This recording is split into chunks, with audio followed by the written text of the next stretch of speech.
Hello, y'all. I am back again for another video. And this video is going to be about the judge statement towards me.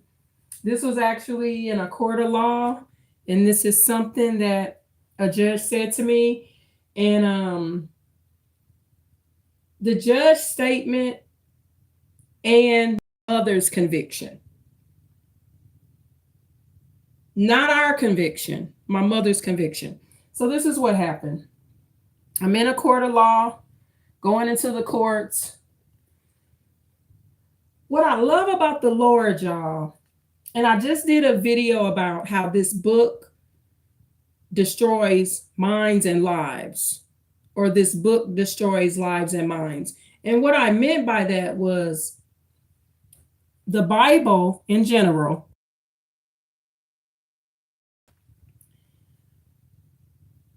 If it's taken too much to heart in the wrong way, you will miss the total lesson. And I apologize, y'all, if my voice is sounding a little different. If I will have to put the device on mute sometimes because I'm having an asthmatic cough. So I'm in an asthma symptom process, y'all. As of right now, I cannot drink water. If I drink water right now, that's one of the triggers for the asthma. So while I'm in this asthma phase, there will be things I cannot drink: water, coffee, milk products. Right now, I'm able to drink tea. That's it. But I know not to drink water. And if I do drink water, it has to be a very small amount, like literally like 6 ounces. And that's it. But once I'm past the asthma phase, I will be able to drink water and go back to my normal routine as usual. I'm also not allowed to eat a big meal right now. So there are things that I'm not able to do while I'm in this asthma reaction phase. Okay. So my voice will be different. I told y'all this before. When you watch my videos, when my voice changes, especially in the winter, I just put it on mute to cough.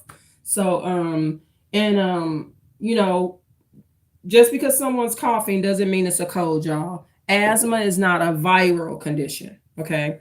I'm not having a, this is not a virus. So asthma is not a virus, right? So, sometimes with colds are viral. So that's why they cough. But with asthma, it's different. So it's not a cold. So anyway, thank y'all for coming in. So this video, I did a video yesterday, y'all, about this book destroys lives and minds. And I was talking about the Bible. So you'll have to watch that video. But right now I'm going to carry on with that philosophy. Okay. And thank you so much for coming in. So there was this statement made from a judge. And guess what? My mother was convicted, y'all. And she's deceased. My mother is deceased, but she was convicted. And I had to be the one to help do it. But I'm not allowing the weapon that my mother used to get the respect that she got to be used against me now. You no longer have to be scared of these people, y'all. When your abusers pass away, whether it be your mother, grandmother, aunts, uncles, siblings, cousins, neighbors, when abusers pass away, you do not have to be scared. They can't do anything to you. Okay, put it that way. Thank you so much for the like, y'all. So, the thing is, if you so busy in the scripture, like I'm not a person, I'm not gonna sit and read the book of Matthew. I'm not gonna do that. I'm not gonna sit here and pick up my Bible and read the book of Matthew. Because for one, it distracts from the main thing you should be doing that a lot of people that claim to love the Lord don't do. They don't pray. I don't let my YouTube channel, I don't let a Bible, I don't let any of that distract me from my prayers and the way I should be living as a righteous lady, trying to do my best to be righteous. So a judge made a statement. So with the Lord, if you get out of that Bible, what I love about the Lord is how he surprises you. He surprises you in a way where you don't even know the true reason why this is happening. But the Lord will show you. Just give it some time. You think it's happening because there's a dirty police officer that lied on your family. The devil's trying to get one of my sons in the penitentiary. Yeah, on the surface, it looks like that. It looks like all of that. But that's not really what it was about. It was about my mother's conviction. And it happened this week, y'all, in a court of law. So I'm going through asthma. I do not allow asthma unless you put me in the hospital. I'm showing up for court. I'm showing up to the doctor's office. I'm going to show up. I do not allow my asthma to stop me from doing most things, especially very important things. So I wear a purple head covering, and I had on a purple scarf, and it was a thicker scarf made for the winter. And then I had on a black trench coat, a dress. I had on my fancy earrings, a drop of makeup, and Daniel had on his blazer.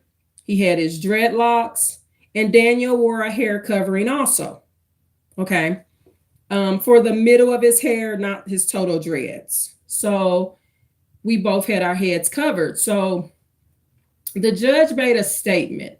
And the reason we can get to the point where this statement is being made is due to Black supremacy. Okay. So my grandmother was a business owner. She employed 99% of her employees were Black people. So I also told y'all that I would be doing another video on when I learned Black supremacy. And Black supremacy is not racism. I have a Norwegian pastor. Okay.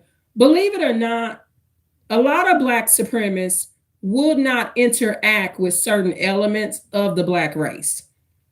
Black supremacy just means you have love for your community and for others. And you believe that what you show your family and other people matters.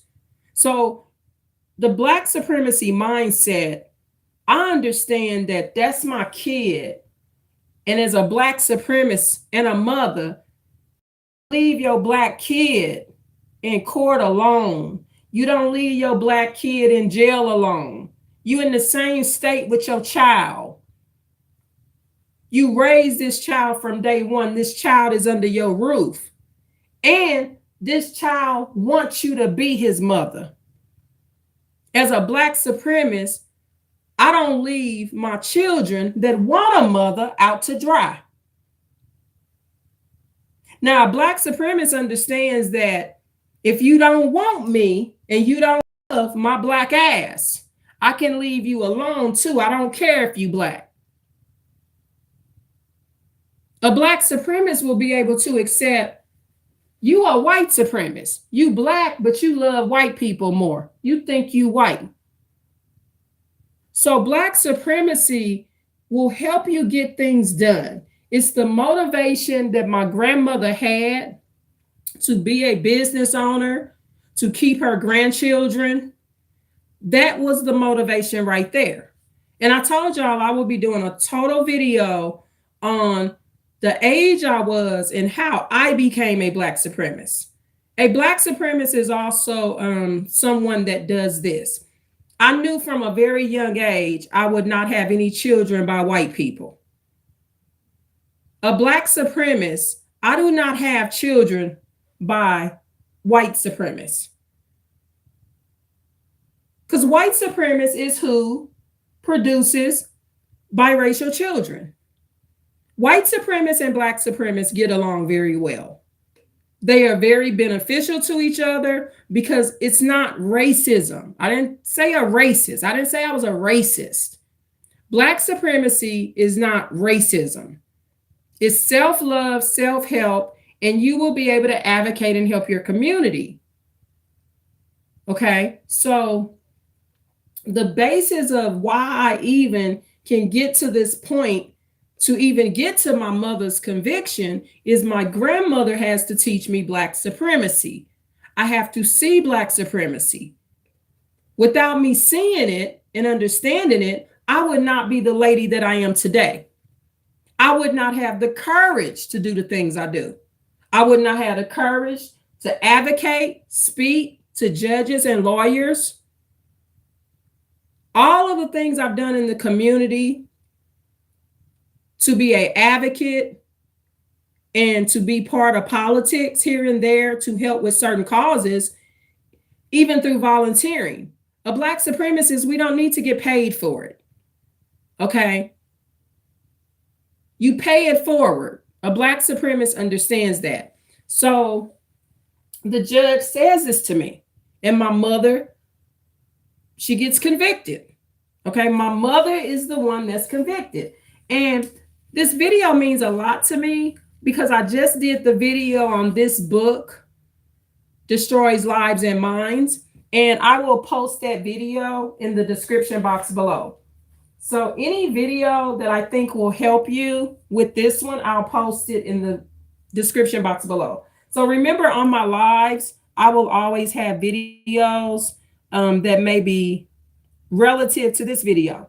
So I'm writing that down right now to post that. So I don't let this book destroy my life or my mind, and it's the Bible. So what does the Bible say? Honor thy mother. It's a commandment, right?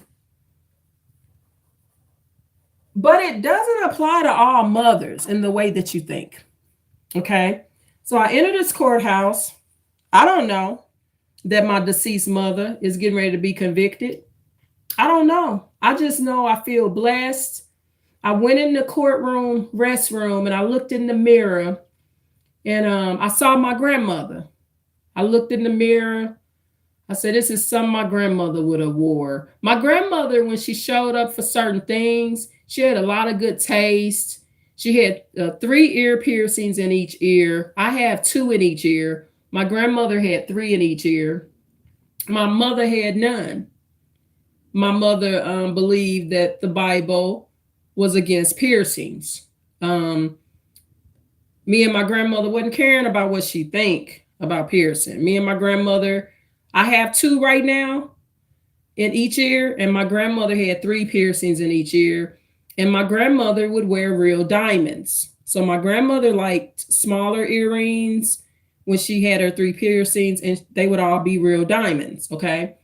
My grandmother, when she wore smaller pieces of jewelry, she didn't wear costume jewelry. Like I'll wear small earrings, that's costume jewelry. My grandmother would not do that, okay? So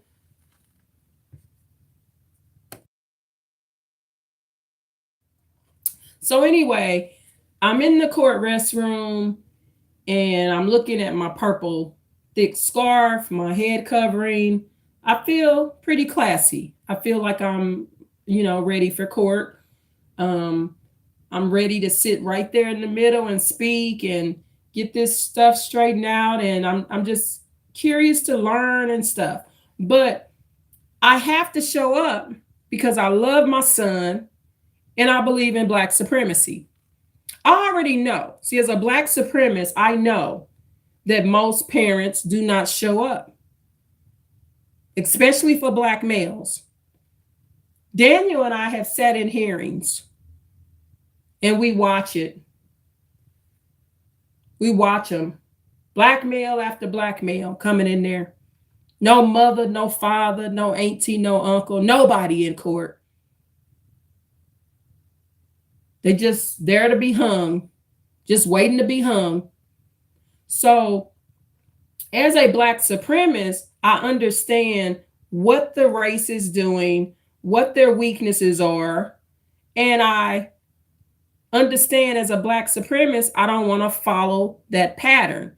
And I understand that these 50 mothers are not going to show up.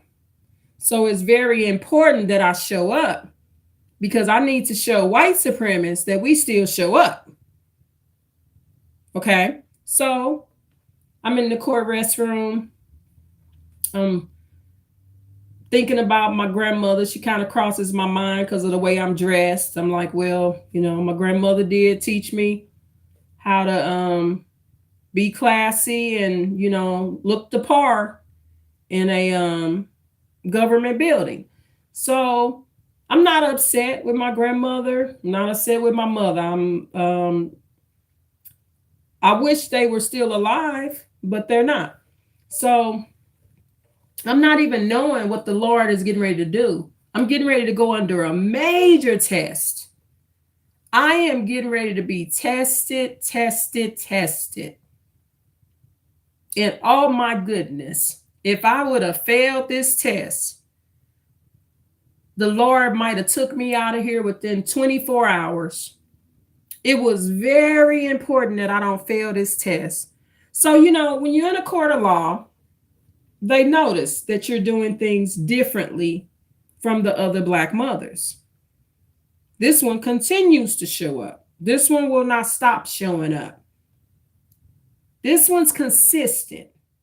They really want to pull you in the back and say, if you don't mind me asking, can you tell me something about your background?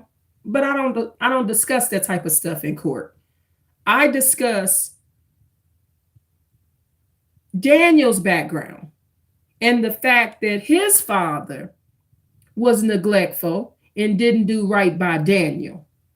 Because this court is about the child, right? So that's what I discuss. As a Black supremacist, you don't need to know too much about me. Just know I'm here and I will tell you what you need to know about me as the case moves on. So this particular judge and we hadn't seen each other for quite a while. He had been on vacation and he's had a lot of stuff going on in his personal life and in his business life. So he's back. So we went through a couple of judges in that courtroom. Okay. So we're back with the main judge.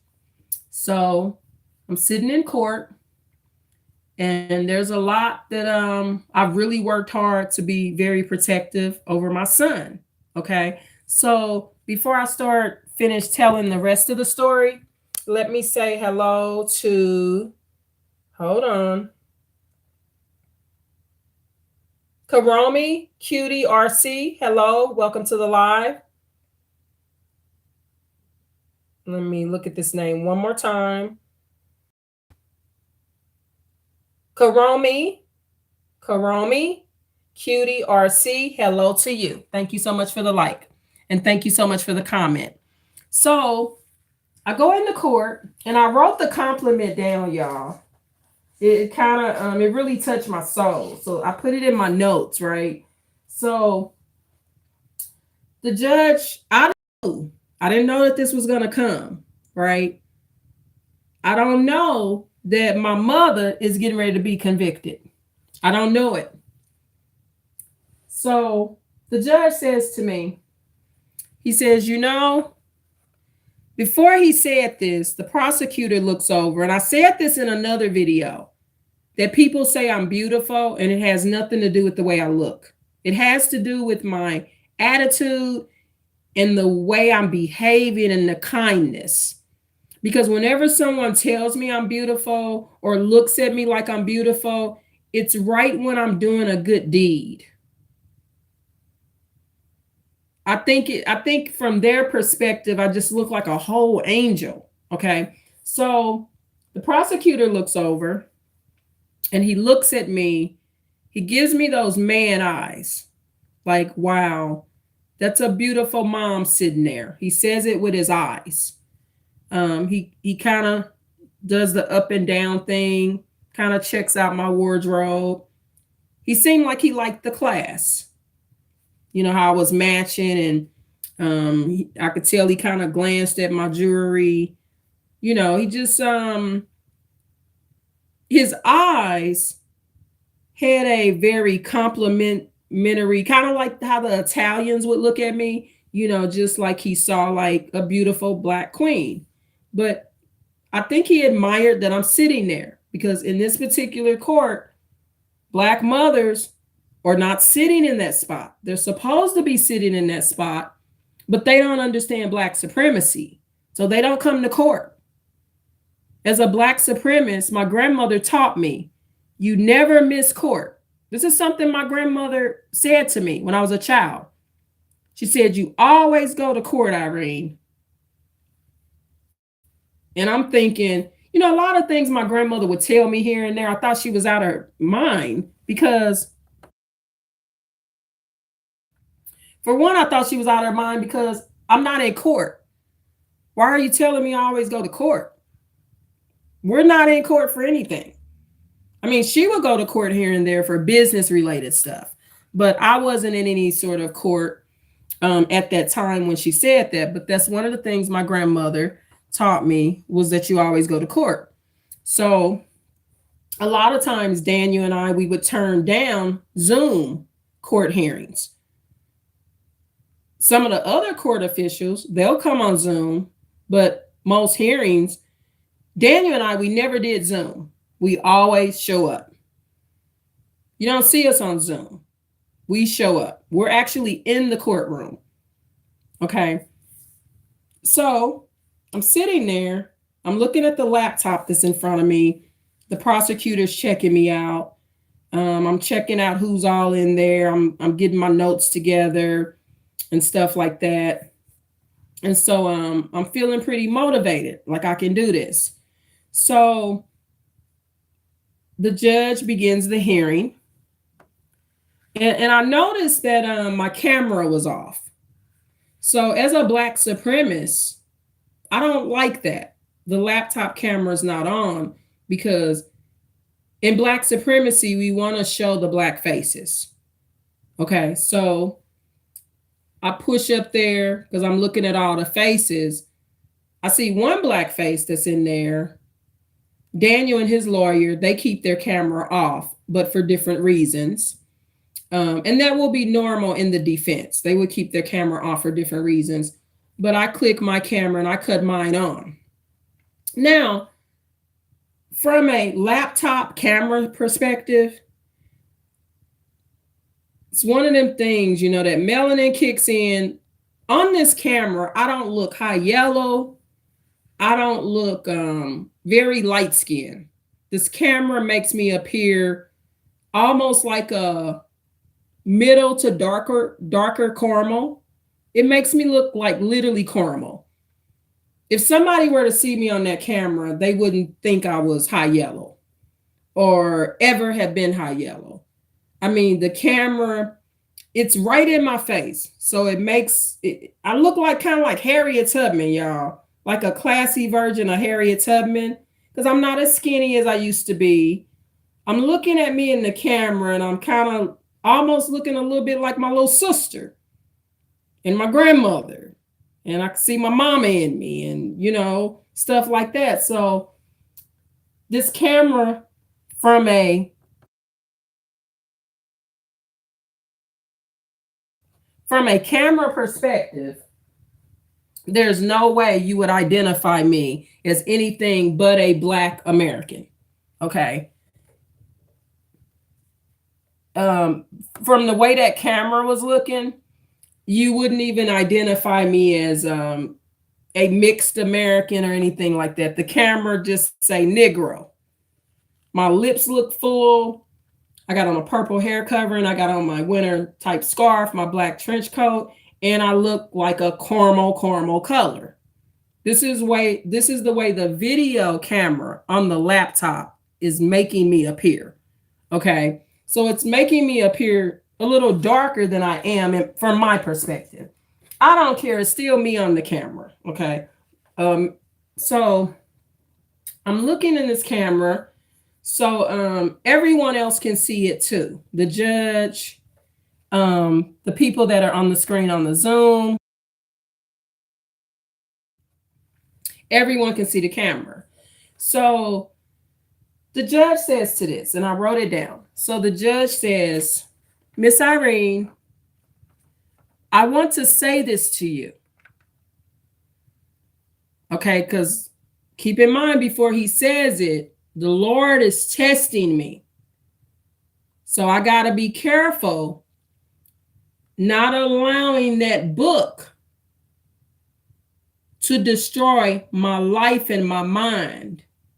And I'm speaking of the Bible. I just did a video yesterday about that. I'm being tested here. What's being tested is not what I read in a book. What's being tested is what's in my soul. And the Lord is giving me a chance. All these videos I've done on YouTube, the Lord is giving me a chance to actually publicly display what I teach and how I teach it, and publicly display in front of my son the righteous way to view things. And some of this I've learned from Daniel. Daniel said this to me. Now Elijah, he went and hunted their daddy down. Daniel didn't. Elijah and Daniel have the same father.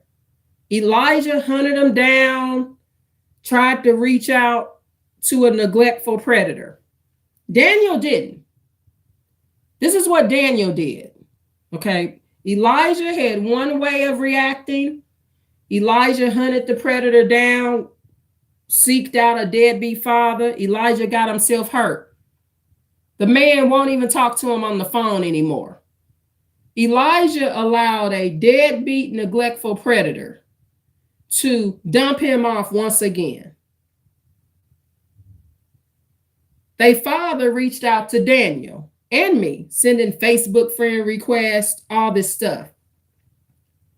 Daniel said this to me when he was going through his deepest storm. Daniel said, "You my mother and my father." So when Daniel says that, in some way he's denouncing that scripture, honor thy mother and father. Daniel is teaching me that no, I'm not going to honor that man. He didn't even have enough love in his soul to come meet Daniel. I left their father when I was late in my pregnancy with Daniel. You got to be a pretty sad man to not even come physically meet your own son. Then I end up seeing, I always thought, Daniel, he takes a lot of my family genes. Yeah, I thought a lot of that till I see their daddy photo of his mother. When I see the other grandmother that Daniel has, I could see the resemblance. Actually, I look like her. Daniel and Elijah's father always said that. He told me I look like his mother. I finally, over the last 2 years, saw a picture of this lady. Yes, I do favor this lady. Smile and everything, y'all. It's weird. Very weird.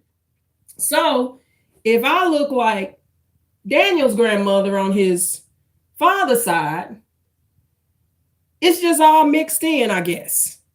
But I was able to see that their daddy wasn't lying.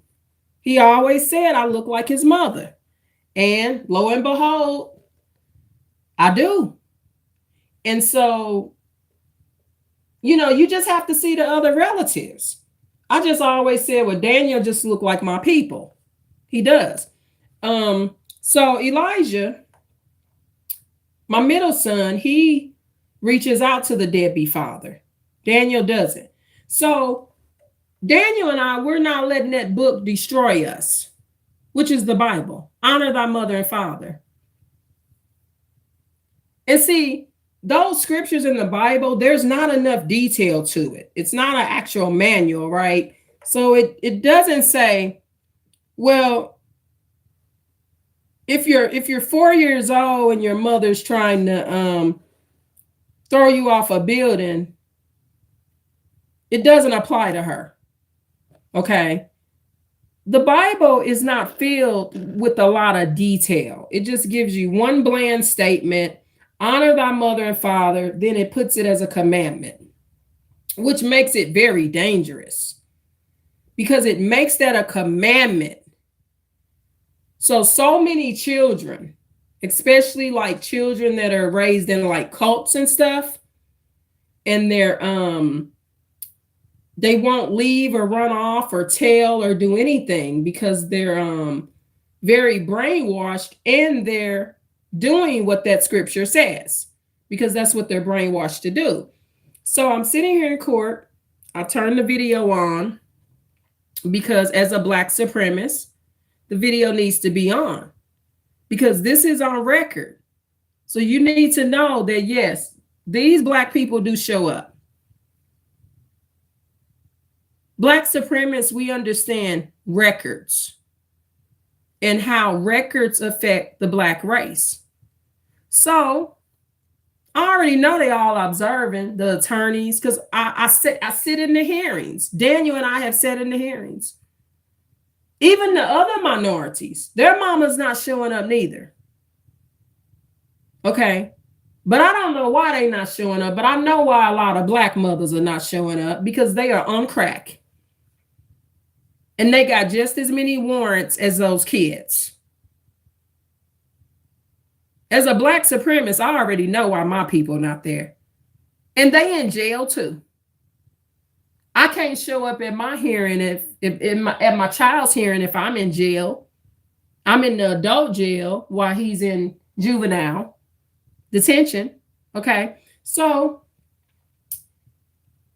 the Lord prepares me for this, but catches me off guard.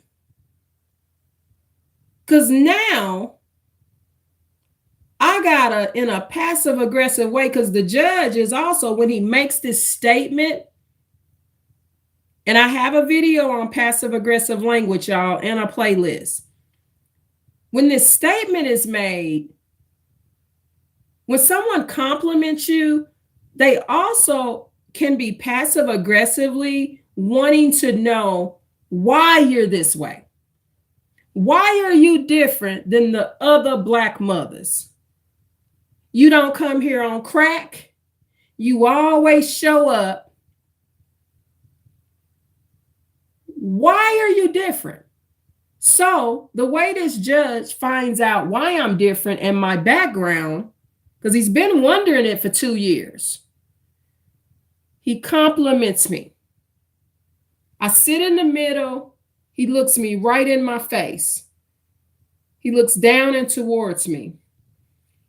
And he says this. He said, Miss Irene, you are the most protective, caring, supportive, nurturing, and always there mother that I have seen in this courtroom.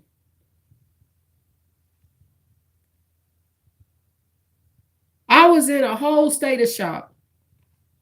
I teared up because I didn't see this coming.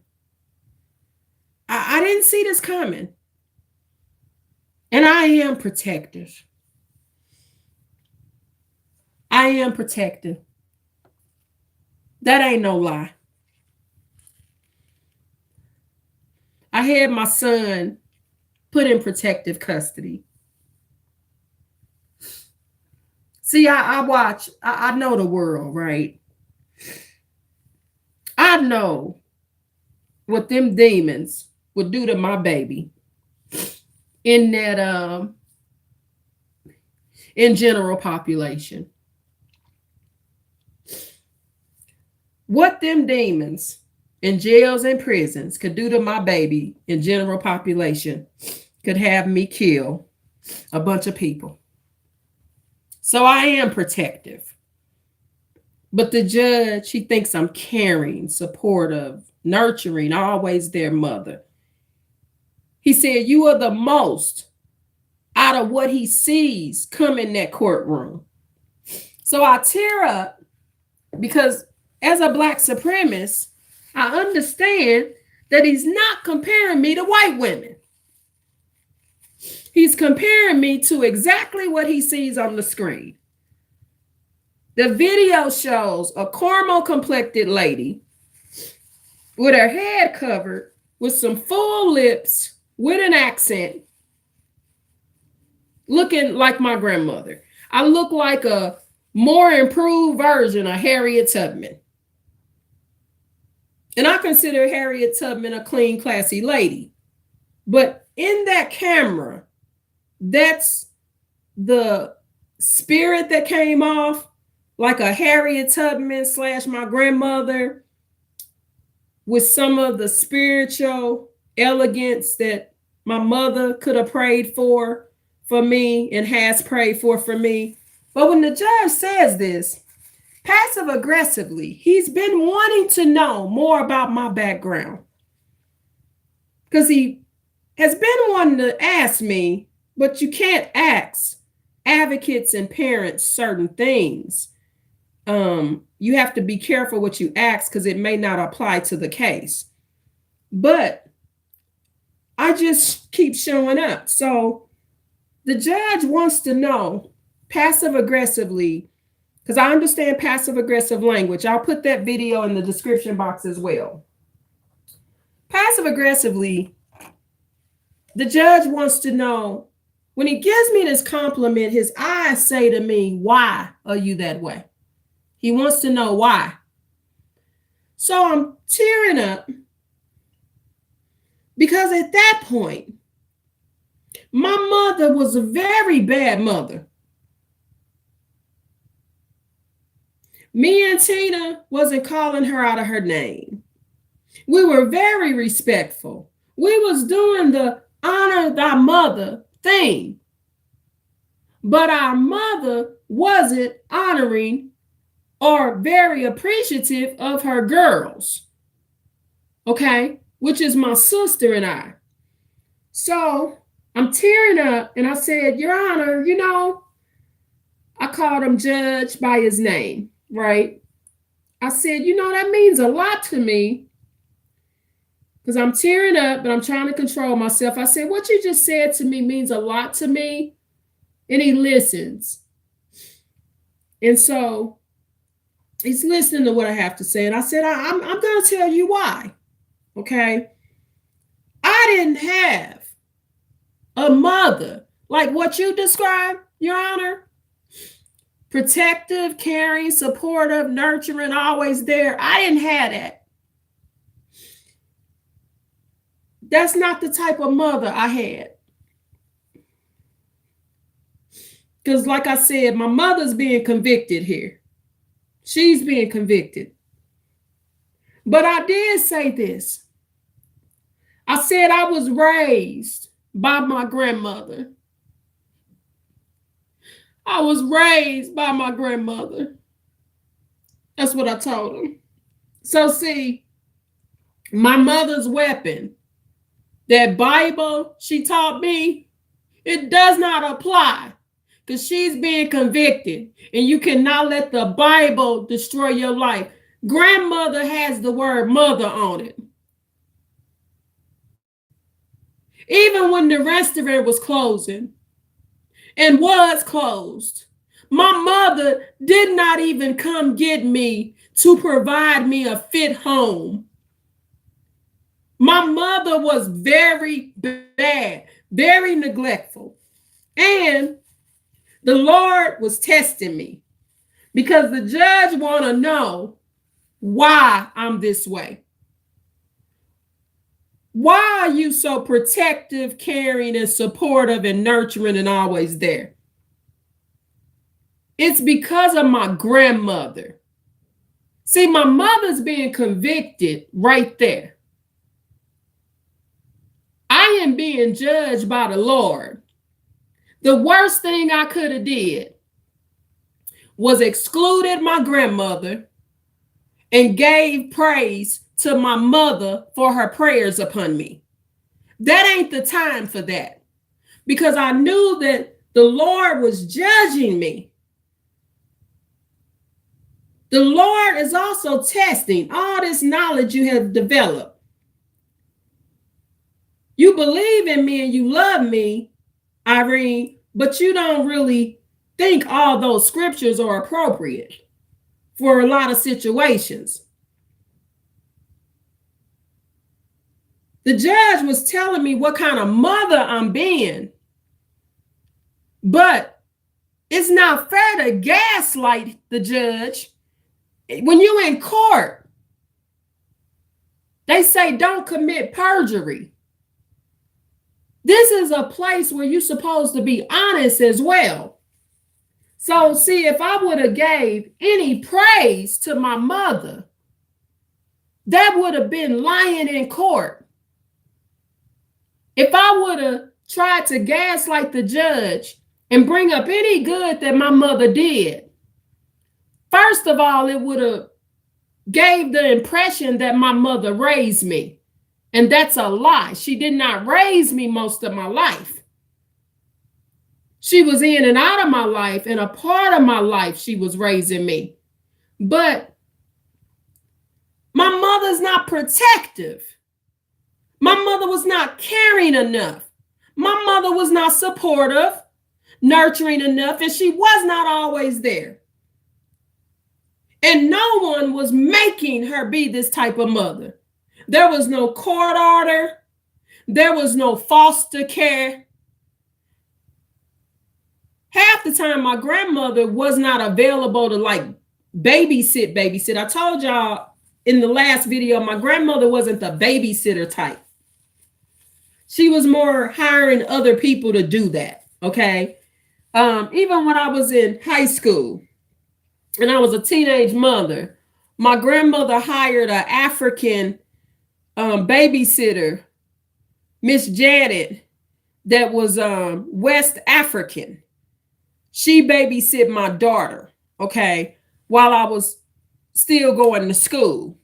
So my grandmother was supportive. So my mother was being convicted, and it was like, wow, like I'm thinking this just about me and Daniel. I didn't know that it was going to lead to this. Spiritually, my mother's being convicted. Because see, it's called reputation, right? When a judge tells me these things and he wants to know why I'm this way, I can't compare her to me. I cannot compare my mother to me as Daniel's mother. We are not the same type of mother. And me and Tina needed her. But my mother sat over there and took care of her handicapped son that she got a check for. I guess me and Tina not worthy enough because we don't get a Social Security check. Because Tina and I were blessed where we could walk. And of course, my disabled brother would be blessed in other areas. You know, I'm not saying he's not blessed, but, you know, it was a very challenging situation because I knew that I had seconds to do the righteous thing. I did not talk about my mother like a dog. I just told the judge that it meant a lot to me. I spoke from my soul. I said, it means a lot to me because I didn't have what Daniel has. And I'm glad that he didn't have to go through not having a mother. But, Your Honor, my grandmother raised me. I didn't say part of my life. Oh, my mother had me up until I was 4 or 5 for 3 years or 2.5 years. I didn't do none of that. Because honor thy mother in a situation like that does not apply to my mother. It actually applies to my grandmother. My grandmother made some mistakes. But When I look at the mistakes that she made, if my mother would have checked on her children more and been more protective, caring, supportive, nurturing, and always there, my grandmother wouldn't have been able to make the amount of mistakes that she made. My mother was very neglectful. So at that point, when the judge says that to me, I know that my mother's being convicted. And I know at this time, the righteous thing to do would be to honor my grandmother, because she's the reason I wore that scarf. She's the reason I got on that jewelry. I was dressed just as my grandmother would. If my grandmother had went to a business meeting, when my grandmother entered the courthouse, my grandmother taught me how to present myself in public. That's who taught me that. My grandmother was the business owner and gave me and taught me Black supremacy so that I can stand up to a judge, speak to a judge, speak to a lawyer. If my grandmother had have neglected me the way my mother did, then I wouldn't have been the type of person I am to support Daniel. I don't want to die in that state. The way my mother is in her grave is horrible. I have never went to my mother's grave. I'm out of town. I don't visit grave sites. I don't. Anyone that's passed in my family, I do not visit grave sites. I just don't do it. I'm out of town as well. So my mother, grandmother, Auntie Bertie, they all in Missouri. So it makes it very easy for me to live the way I want to live because I don't visit grave sites. But I do think at some point, oh, hold on, y'all. Daniel's saying he's at the door, y'all. Hold on. Hold on.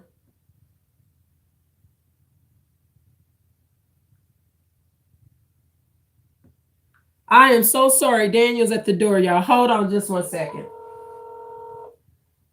That's a shame. Daniel got to reach me through my video. I'm sorry. Thank you. I saw the video. You got to reach me through YouTube now. I got you on video, Daniel. Say hello. Hello, everybody. Yeah, that's Daniel saying hello. Hold on. I'm coming to the door. Thank you. You're welcome. Thank you. You're welcome, man. Hold on. I'm so sorry, y'all. That's a shame. My son got to reach me through YouTube. Thank you so much for the like. I'll be right back. Hold on. Let me play some break music for you. I do play a good melody when I take a quick break. Hold on 1 second, y'all.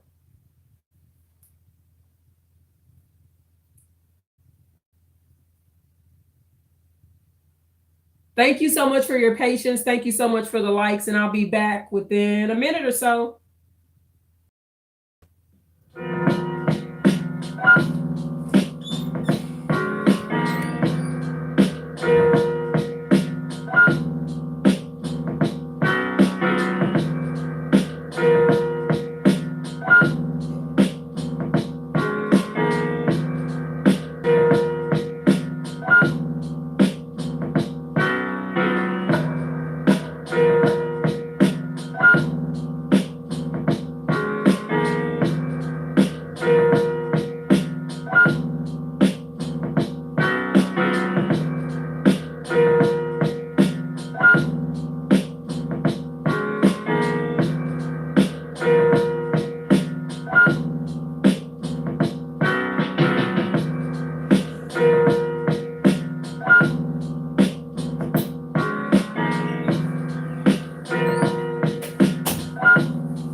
thank you so much, y'all, for your patience. And thank you so much for the likes and everything.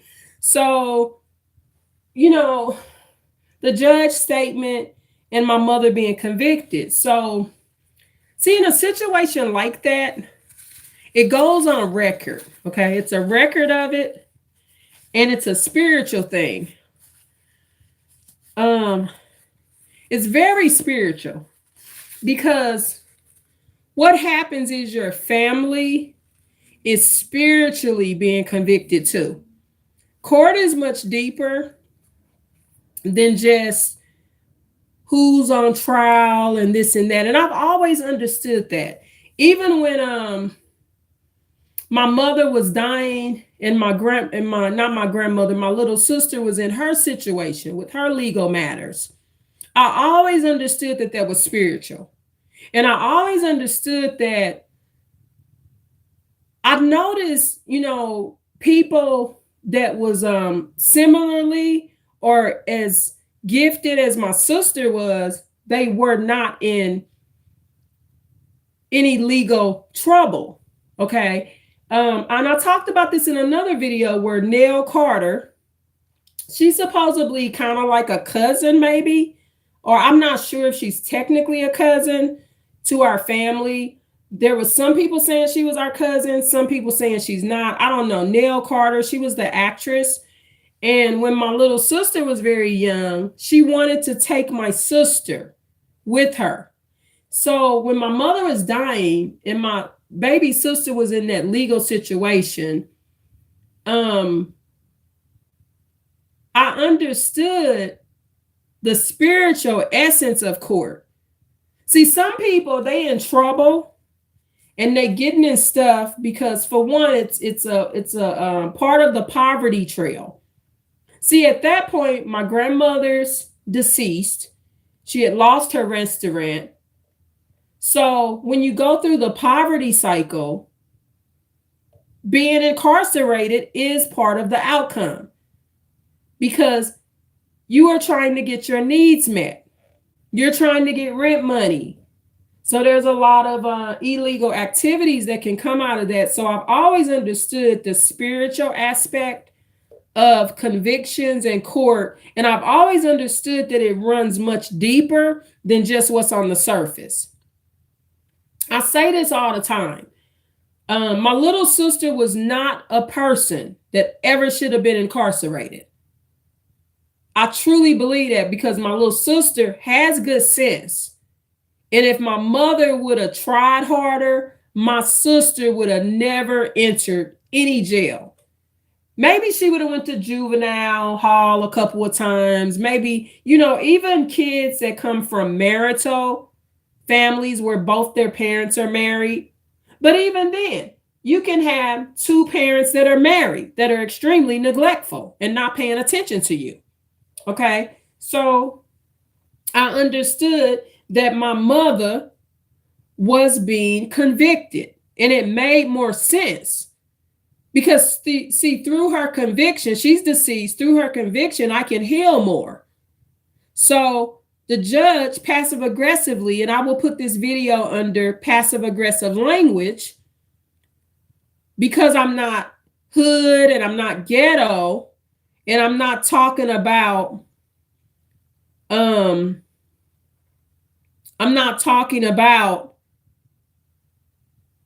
a major part of my life at court because I'm focused on the child because of the type of parent I am. The judge notices that I behave different than a lot of the other Black parents. And after that compliment was said, Daniel attorney says he validated the compliment and said that he wished half of his other parents could be the same way. And they're talking about Black women and Black fathers. When white supremacists compliment Black supremacists, and they're saying you're protective and caring and supportive, nurturing, and always there, and you're the most that they've seen do this, they're saying passive aggressively in your race, In comparison to these other Black ladies, you're the best of them. So the judge is looking down at me, and now he's curious as to why. Why are you different than them? And he might know why.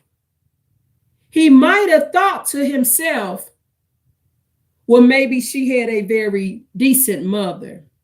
Maybe her grandmother raised her. Judges know a lot about background too. The way I dress, the class. Maybe he said to himself, she's someone that had a grandmother in her life. Maybe he didn't think my grandmother raised me. Maybe he just kind of had an intuition. Judges are very intuitive. But when I said my mother was not this type of mother to me. Now, that doesn't mean she's on drugs. He can kind of tell I didn't come from a crack addict. He can. That much he knows. Okay. But sometimes someone like me can come from a crack addict, right? It can go either way. I've seen some very powerful Black women, and when they tell me some of them, both their parents was on drugs, I never would know it. So you can't always tell. But this particular judge, I think that if I had a drug addict mother, I would have been removed from her, or she died early in my life, something like that. So if he kind of suspected, okay, well, maybe she had a drug addict mother, I would have been removed. But my mother was convicted because there's no honor thy mother right here. I didn't let that book destroy me because, for one, it would have made it look like a big old lie. You only have like 1 minute to respond. I can't tell him my whole life story. When the judge compliments me in this way, this is such a beautiful compliment.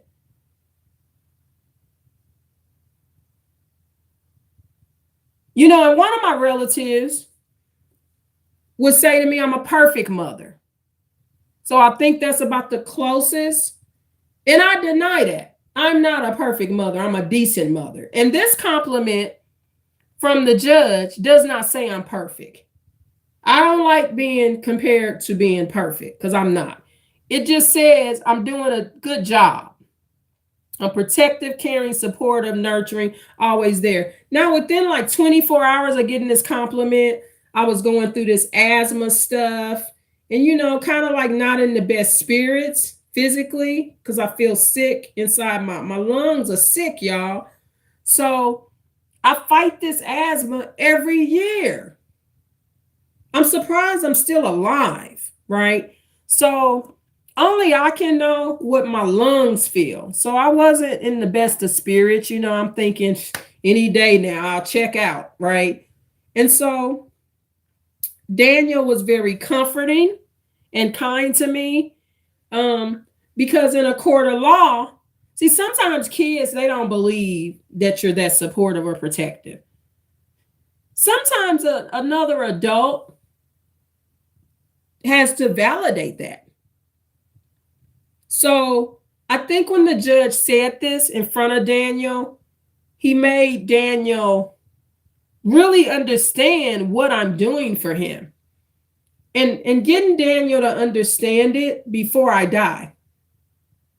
I don't need to die for one or some of my kids to understand that I am protective, caring, and supportive, nurturing, and always there. Okay. So it brought a different element. So within like 24 to 48 hours of this compliment, Daniel was like so kind to me. His communication, he's always kind, but you know, I was in a little funny mood, so he wasn't triggered by my mood. So what he did what the judge said I am. So the judge said that I'm protective, caring, supportive, nurturing, and always there. So within 24 to 48 hours, that's what Daniel did for me. He said, look, mother, I don't want to argue. You okay? You sick right now? He said, what's wrong, mother? He was caring. I said, my asthma, I'm not well, Daniel. This asthma is really, I'm trying to play it off, but I'm hurt on the inside. So he said, it's okay. It'll get better. What do you need me to do? Um, so I think the judge saying this, I think it matured Daniel. He matured within 5 minutes in that courtroom. Daniel matured because also the judge is teaching him, this is who your mother is. This is who you need to be. And then he spoke to Daniel. He said, Daniel, I don't know if I could have handled what you handled. You're a really strong man, Daniel. You really are. You really toughed that out. I really respect you, Daniel. So right after the compliment towards me, the judge went right over and complimented Daniel. And, told us great job for our legal expertise. And, we brought a lot of legal things on board, in this situation, and protected ourselves in all ways. I'm not there to come out a felon. Under Black supremacy, it's against what I believe in. I'm not coming out no felon. Not when I ain't killed nobody, right? It's not what I believe in. I can't be a felon because as Black supremacists, my grandmother wasn't a felon. But you know what? My grandmother taught us, if you became a felon, Black supremacy will teach you how to make it through that too. You need Black supremacy to survive as a felon. See, Black people that really make it in society, it's not because they think they're white. It's because you stand in who you really are.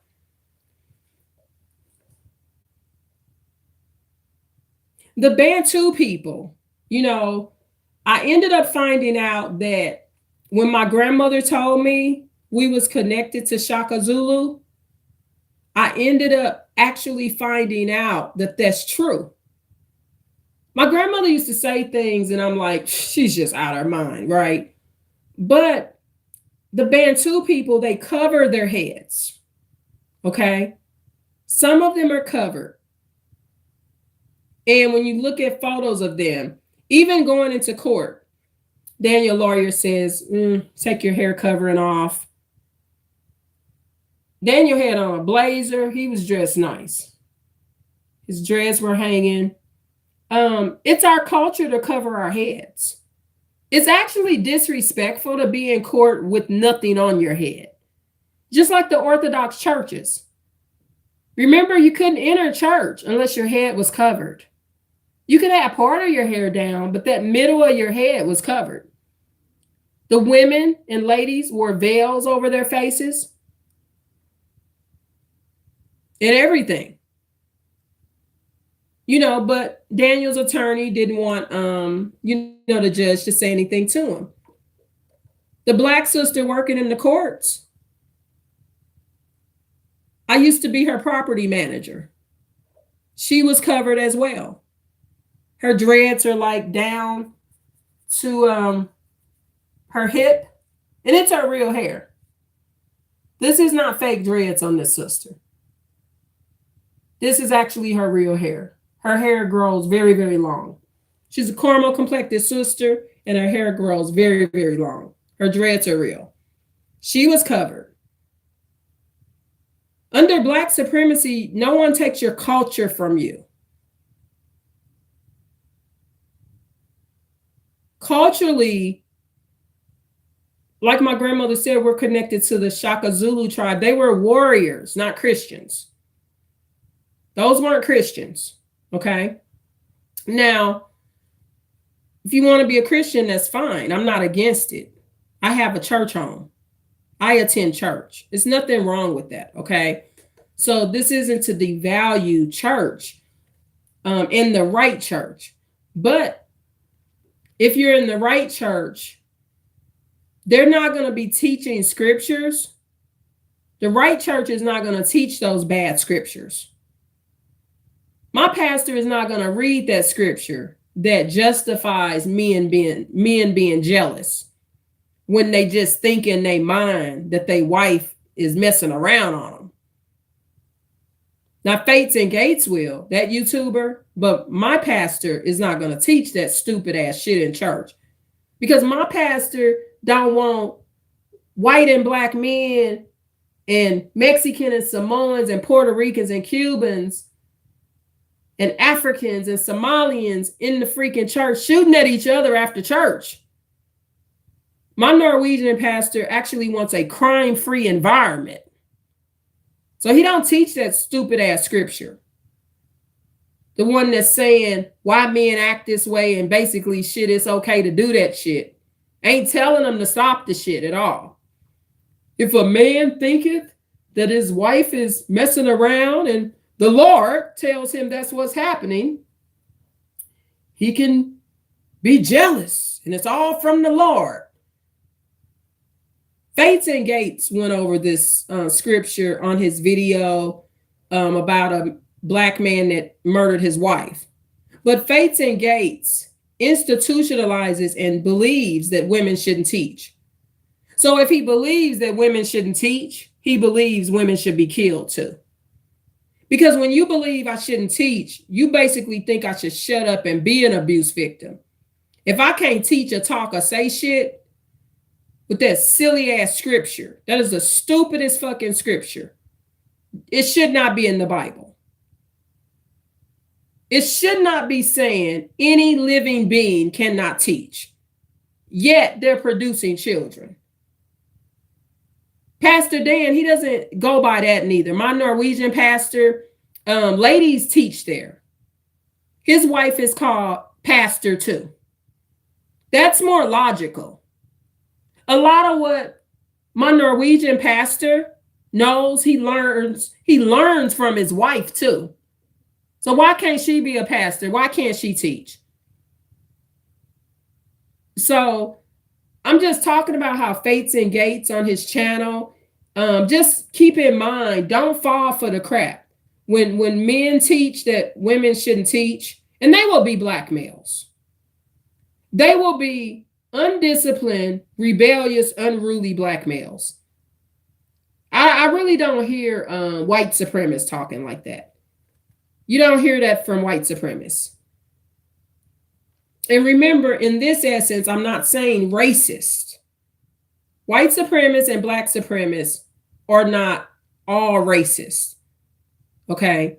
They just believe in supporting their race and making their race the best it can be. And they're willing to put in the legwork and the action to make that happen. And they understand that people are watching how we treat our race.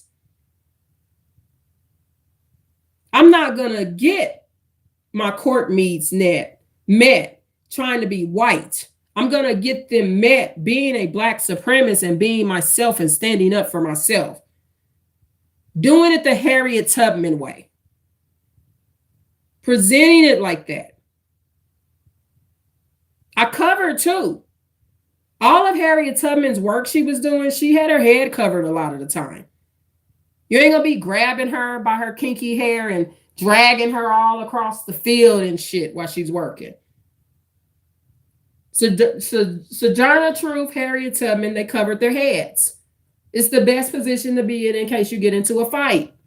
They can't just grab you by your braids and your locks and drag you all over the place and stump you out. If they grab for your head, they're going to take your head covering off first. So, so my mother, she was convicted, y'all. And I'm sorry. The Bible, I can't, I got to go in my soul. See, that's another thing. The book destroys lives and minds because the Bible being addicted to those scriptures, it gets you out of your soul.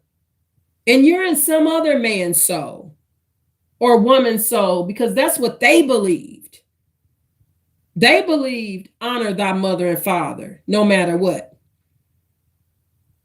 And I didn't say anything bad about my mother, but she doesn't deserve credit for the type of job I'm doing for Daniel. She doesn't, because what I'm doing there, I didn't really learn from her. I learned from my grandmother. I dress like my grandmother. I picked my clothes out like she did.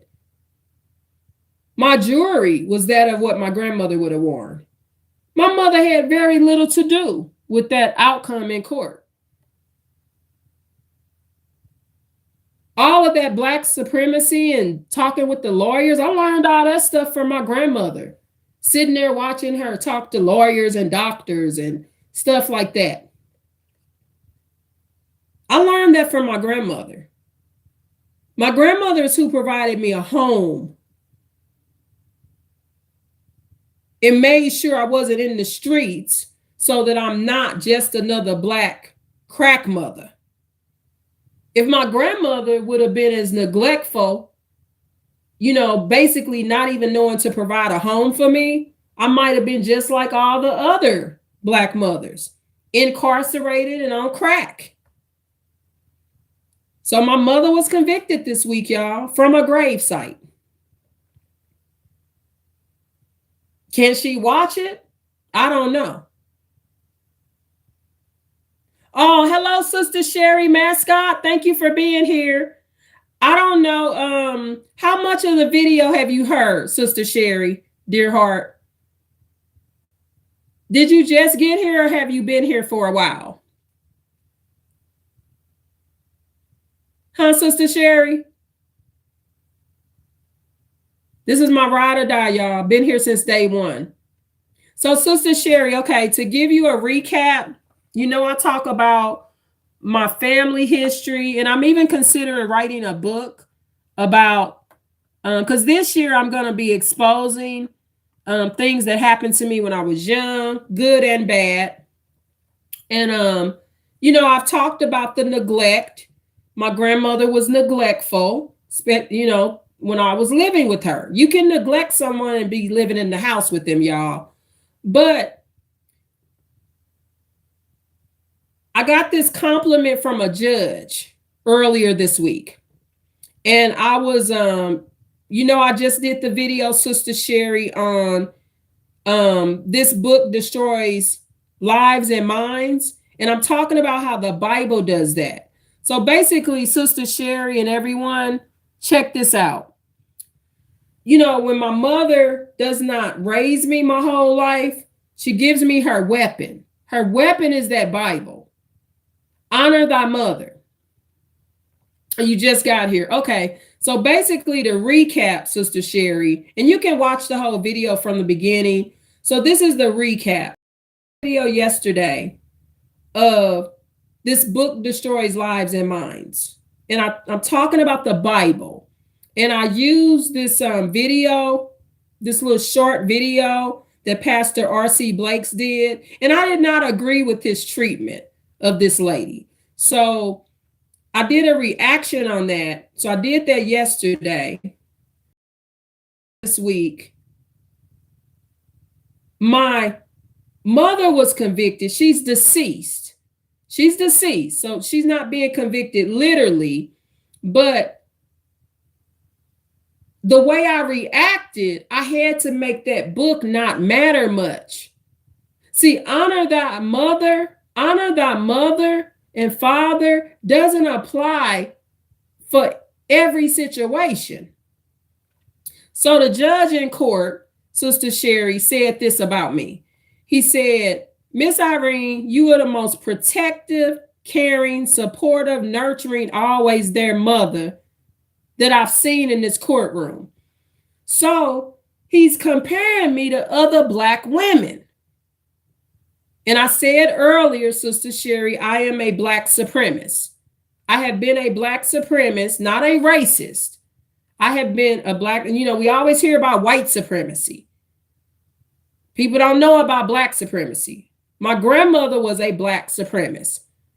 99% of her employees, and I'm being nice to say 99% was black people. I'm being very nice now. It's basically 99.9%. Okay. But I was in the bathroom, in the courtroom bathroom, and I was looking at myself. You know, I had on a purple scarf, winter scarf, purple head covering, dressed like my grandmother would have, going to court or any government building. My jewelry was right. This is the teachings I received from my grandmother, because that's basically who I live with the majority of my life. So when this judge says to me, so Sister Sherry, I'm just kind of explaining what I was saying before you got here. When this judge gives me the compliment, it made me tear up. And I thanked him for the compliment, and I told him why it meant a lot. It meant a lot because I didn't have my mother in my life in the way my son does. So the compliment made me, kind of cry a little bit. But my mother's being convicted at that moment from her gravesite, because I have to be the one to convict her. And the convictor, I got to put that weapon that she gave me, honor thy mother, to the side for that moment, because this goes on court record. So it wouldn't be fair, knowing that my grandmother raised me my whole life, and a judge compliments me on my parenting, and I give my actual mother the credit. Grandmother has mother in it too. So my grandmother is a mother to me as well. So I only got like a minute or so to respond. I can't tell this judge my whole history right there. So I didn't know that this really ain't about me and Daniel at all.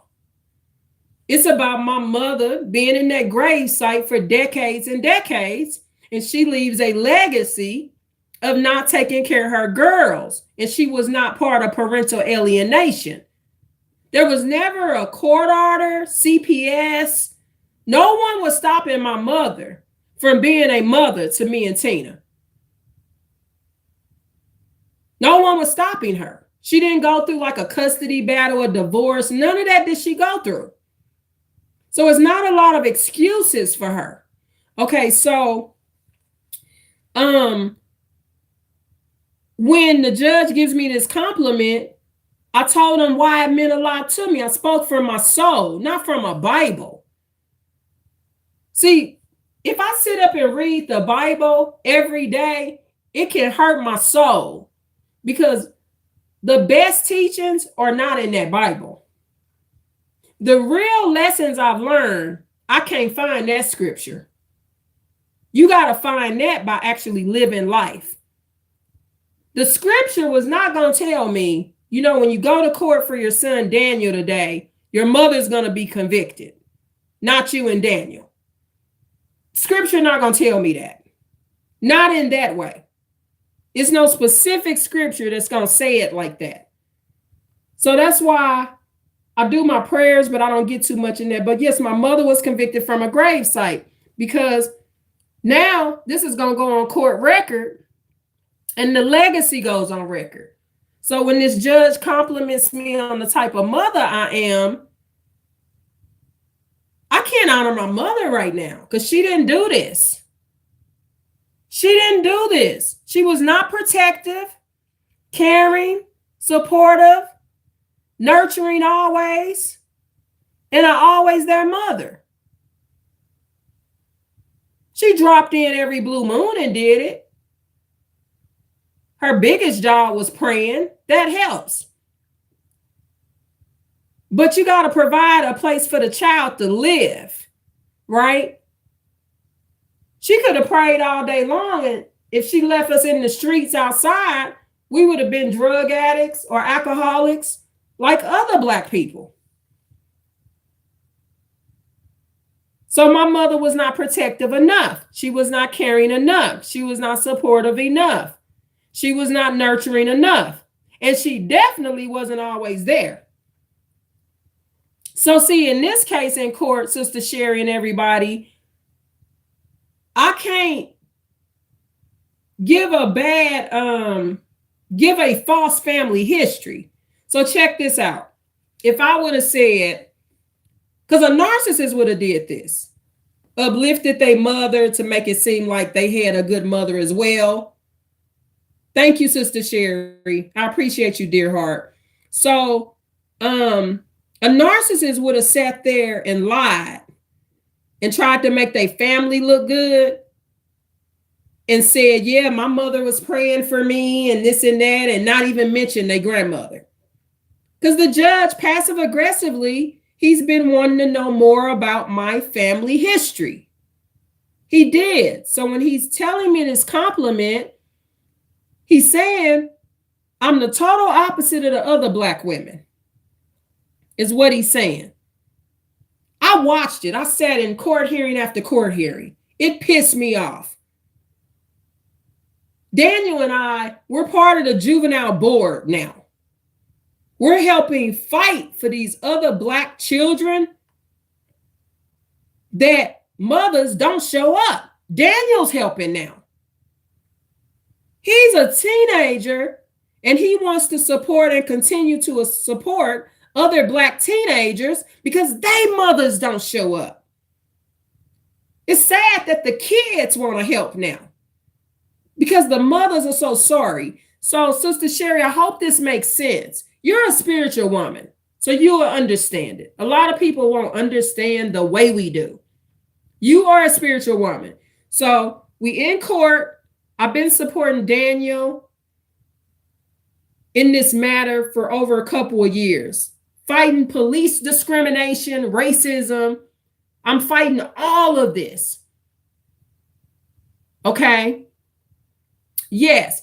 So I'm exactly, the narcissist will do that, Sister Sherry, but I'm not.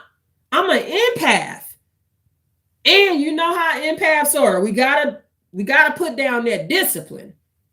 You're gonna be disciplined from your grave site. So my mother's in a grave site. But the judge gives me this compliment. I'm not living no facade. The judge wants to know, how did I come out this way? He's passive aggressively asking me, how did I come out this way? He wants to know. He's been wanting to know what is making me different than the other Black mothers. You look like them, but you don't act like them. Because they are letting their Black sons be hung. Those white men are in court fighting for Black children, not Black mothers. On the West Coast where I'm at, Daniel's attorney said, if I could only get half of my other mothers to act like Miss Irene. So the Black boys, they don't have a Black mothers, they have their white attorney. And it's very little that the attorney could do, because guess what? In juvenile courts, the attorney can't just let you out of jail. Your parent has to come get you. You need your parent. Okay? Daniel's lawyer left the courtroom and had to go back up to the jail because a mother will not get her son out that jail or get him any services. That jail is filled with minorities, Black children, Mexican children. But you know the police target the Black children. It don't matter that it's more white children around. The police still targeted Daniel because she want to target Daniel because he's a good person. See, despite what people think, the police want them good Black boys because they want them raped, they want them tortured, They want them beat down. They want them turned into gang members. So see, we was dealing with a racist white officer. She was female too. She wanted to, and remember when I call somebody female, I'm devaluing them. The cop was a fucking bitch. Okay, that bitch, she was female. I don't use that word for good ladies. When I call somebody a female, I'm insulting their ass. Okay. And check this out. This white woman that's so-called abusing Daniel, you know what I reported? Oh, I got her. I took her white supremacy. You know what I told? I wrote a complaint. And one of the things I put in my complaint, let me tell you what fucked her up. I told them that she not fucking white. She lied. Imagine this, a white female cop putting on record that she's fucking white and she's actually not a white lady. Oh, that really got her. She's using white supremacy, but she ain't damn white. At that point, once I reported that she's not really white, they started treating that white lady just like the average nigga running around. Because I snitched on her. This is the first thing she's doing to disrespect not just the black community, but the white community. I pulled up her policing record from the big police department in this state where there's over 500,000 citizens. I went and pulled up the documents to show her lie. Her first lie, before she picks on black people, is to call herself white. This lady's fucking Hispanic. She ain't no damn white bitch. And all of this work that I did, I told the judge, this judge that complimented me, I told him that she not white. So, and this is why this is very important to do that. When you're a black supremacist, and Sister Sherry, just so you know, you can watch this video over. I am a black supremacist. I have been a black supremacist since I've been about 12 to 13 years old. It started at my grandmother's restaurant when a Greek lady named Anthula that used to fry chicken for my grandmother in the back. Anthula wasn't allowed in the front because my grandmother was a black supremacist. Dark-skinned lady, my grandmother was. So Anthula is from Greece. She's a Greek lady. So Anthula, she was made to fry chicken way up in the back. She's not in the front with the customers. She's frying chicken. The black women are in the front at the steam table. And I'm talking about dark-skinned black women and caramel complected or whatever. So Irene is a Greek name. Okay. It means peace, and it comes from Greek mythology, and Irene was a goddess. So Anthula, the Greek lady that worked for my grandmother, she barely could speak English. So she was trying to tell me the correct pronunciation of my name, which in Greece is Irene. In Greek language is Irene, and in Arab and African too. But it's Irene to me because my grandmother named me Irene, not Anthula and her people. In English, I is Irene. I am not going to call myself Irene. And so I became a black supremacist between the age of about 12 to almost 13. So this is what I have been since I've been a little girl, because my grandmother is one. And it's a good thing to be. It just means you support your people. And it's good to be a black supremacist because you know when to leave your people the fuck alone. It's a lot of dynamics to it. But it's the reason I support Daniel. I support the courts. Because when you show up as a Black person, you are letting them know who we are. And we're actually, oh, you took Greek mythology in high school, Sister Sherry? Wow, that's deep. Yeah, I mean, it's just I have a Greek name. I'm not Greek. I have no Greek blood in me. But I'm just explaining, and I've been saying I was going to do another video on when I became a Black supremacist. And of course, if I do that video, I won't name it that. I won't name it that. That way YouTube doesn't take it down. People don't unsubscribe and not view my videos. You know how I kind of name my videos. I kind of code them out. Like when I named the video, this book destroys lives and minds, I didn't say the Bible. And also when you name your video, it makes it it leaves some suspense in it that makes people click on it. Because then people want to know what book destroys minds and lives. If I actually say the Bible destroys minds and lives, less people will watch it, especially for a small channel like this one. Now, if I was a big prominent YouTuber with 1 million subscribers, it almost doesn't matter what you name your video because people are just going to click.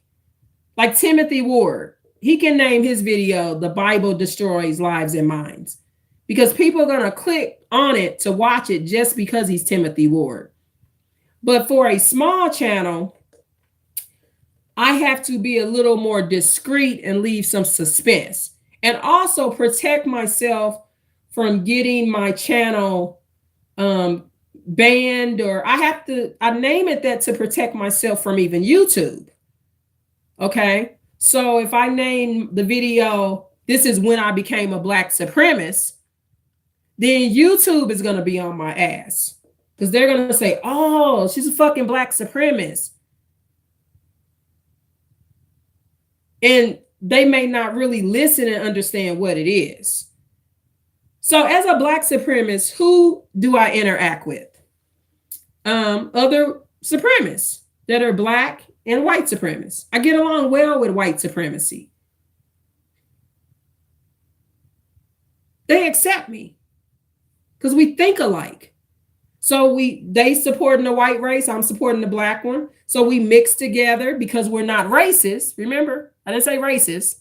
We mix together because we're not racist and we support one another. That's where you're going to get your support from as a Black person, is from white supremacists. All you got to do is stay in your Black supremacy. One of the ways you do it is wear your fucking hair. Wear your damn hair. And it be your real hair.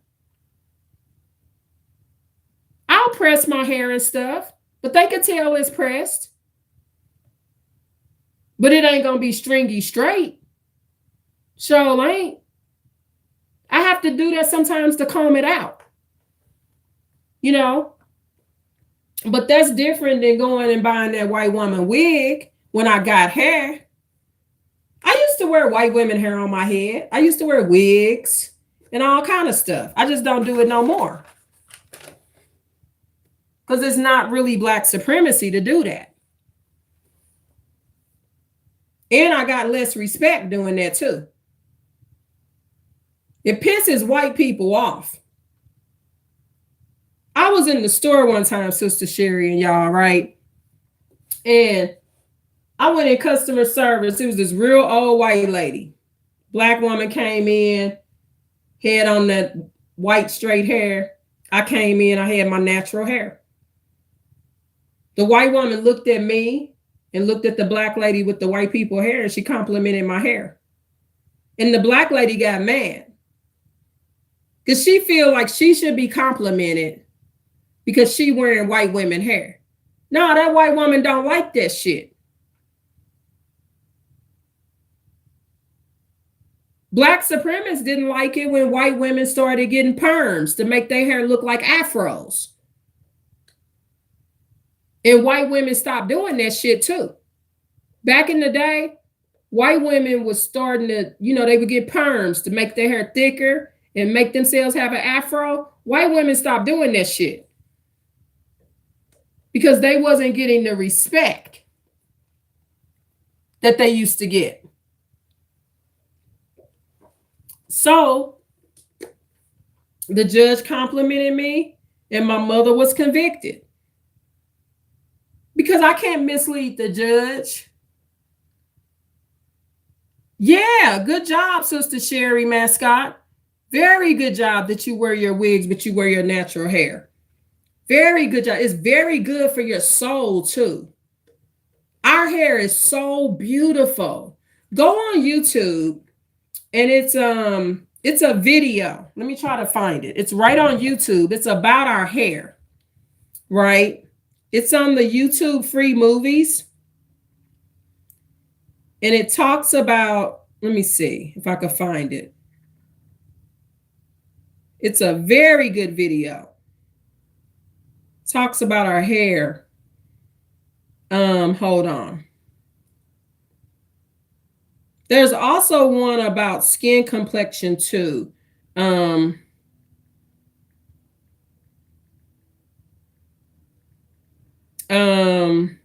It's on the YouTube free movies. Let me see if I can find it.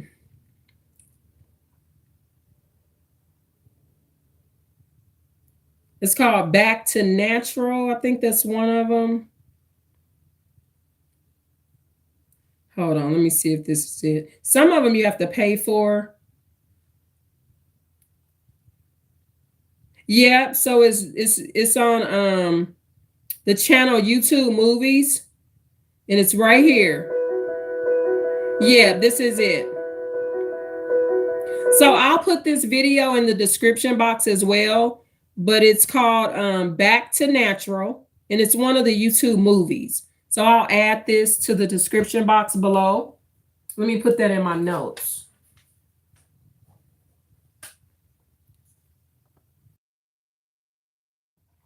See, Black women, we're too beautiful.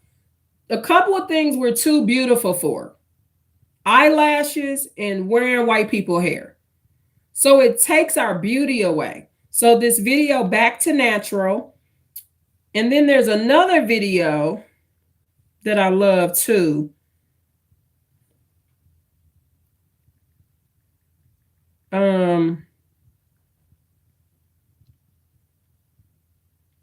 It's called Dark Girls.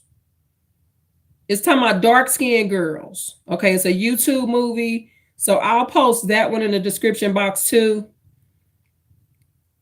And it talks about the struggles of dark-skinned girls. You know, my mother was a dark-skinned girl. And I'll never forget when my mother said this to me. It broke my soul, right? She said she wanted to be my complexion. I wanted to be hers. Okay, so we get along on that level because we both admire each other's complexion. But my mother, when she said to me, she thought that being my complexion would be better because I would get treated better and have more benefits.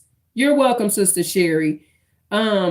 When my mother said to me, and she said it with a, we was on the phone, she said it with a very low self-esteem. And she said it real soft, like not soft like humbleness, but she said, oh, because I was telling my mother the discrimination that I would experience. And my mother led me to some historical books on where it talked about, you know, a lot of discrimination that the light-skinned people have went through. Okay. So my mother led me on the correct historical road. But when my mother said she thought that being my complexion would be better because I would receive more benefits in society, right? So my mother considered it made me sad because I'm like, wow, that's not a Yeah, ain't that low self-esteem? And the way my mother said it, Sister Sherry, was very it was heartbreaking for me because that is my mother. And I didn't like that because she's dark skinned, she feels that low of herself, that she wished she was my color or, not her color because she felt like being my color, you get more benefits and maybe she'll get treated better. So, what that does, that affected my mother with even taking care of all her children. Because my mother feels that way, because she's dark skinned, she can't go get that correct job to take care of all her kids. It's like I said, it broke my soul for my mother. And I didn't know my mother felt that way. And the way she said it was such a low self esteem. Like she wanted to cry when she said it. And she was hurt that I experienced the discrimination I experienced. But they're not just looking at your skin, they looking at your features, full lips, curly, kinky hair. They looking at a lot more than just complexion. Light skin or not, a white person is not considering me as part. They're not accepting of me. I'm just another nigga to them, right? Um, it's just like in court. I was explaining this in the video earlier. When I was in court, before the judge gave me the compliment, I pushed the video on. And from a video perspective, I didn't look high yellow. I just looked kind of like a dark caramel. I actually looked dark caramel on that video. I didn't look high yellow, fair complected. The video's right in my face. My lips look very full. I didn't look like I had any mixture in me on that video. I look like Harriet Tubman. For real. I look like a classy version of Harriet Tubman on that court video. I did. And I'm complimenting myself. Harriet Tubman is pretty to me. She ain't need a drop of makeup.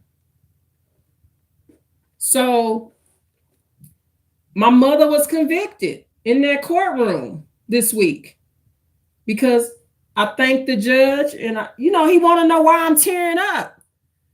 When he talking about how protective I am as a mother, I'm tearing up because I'm having a flashback of what my mama didn't do. That honor thy mother scripture she taught me, the 10 Commandments she had me reading over and over when I was 4 and 5, that don't apply to that courtroom. She was more neglectful than even my grandmother was. See, this is the thing you got to understand about my mother and grandmother. They're both lost souls. They're dark complected women that had very low self-esteem. They had very, very low self-esteem, both of them. And that's not a good thing when you're raising children, especially Black children. Okay, so both of them were neglectful, but in a conviction in court, because my mother and grandmother are both in grave sites. So it's like now I gotta pick a side, right? So I mean, this compliment came out of the blue. There was no way I could have as prophetic as I am, the mood of it, I guess if I look back on when I was in the bathroom before I went to court, the red flag that I had was that my mother was getting ready to be convicted in a spiritual sense. Is because when I looked in the mirror, I felt like I was dressed like my grandmother would have been dressed in court, right? And so I guess if there was any prophetic reading of what was getting ready to happen, it would have been that. Okay. So, because I'm very prophetic and, my intuition is pretty good. So that would have been the red flag. but I'm not the Lord. So the Lord still chose to surprise me because I was tested. See, I'm being convicted too. So the Lord is testing me as well. So I teared up and I told the judge that meant a lot to me because my mother was not this kind of mother. I didn't have that kind of mother in my life, is what I told the judge.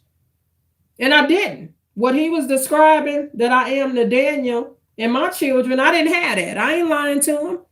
So he made me tear up. It made me cry. Okay. So I said, I appreciated the compliment. It means a lot because I didn't have this. Not in the way this judge describing it. He said, always be there type of mother. Always.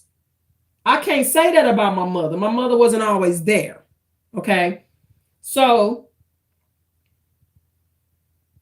then once I told him I didn't have that kind of mother, so that's why I appreciated the kind words and the compliment. This is where my mother is being convicted from her gravesite. When I said I was raised by my grandmother. My grandmother raised me. So I guess in some sense I am honoring thy mother. I'm honoring the right one, the grandmother.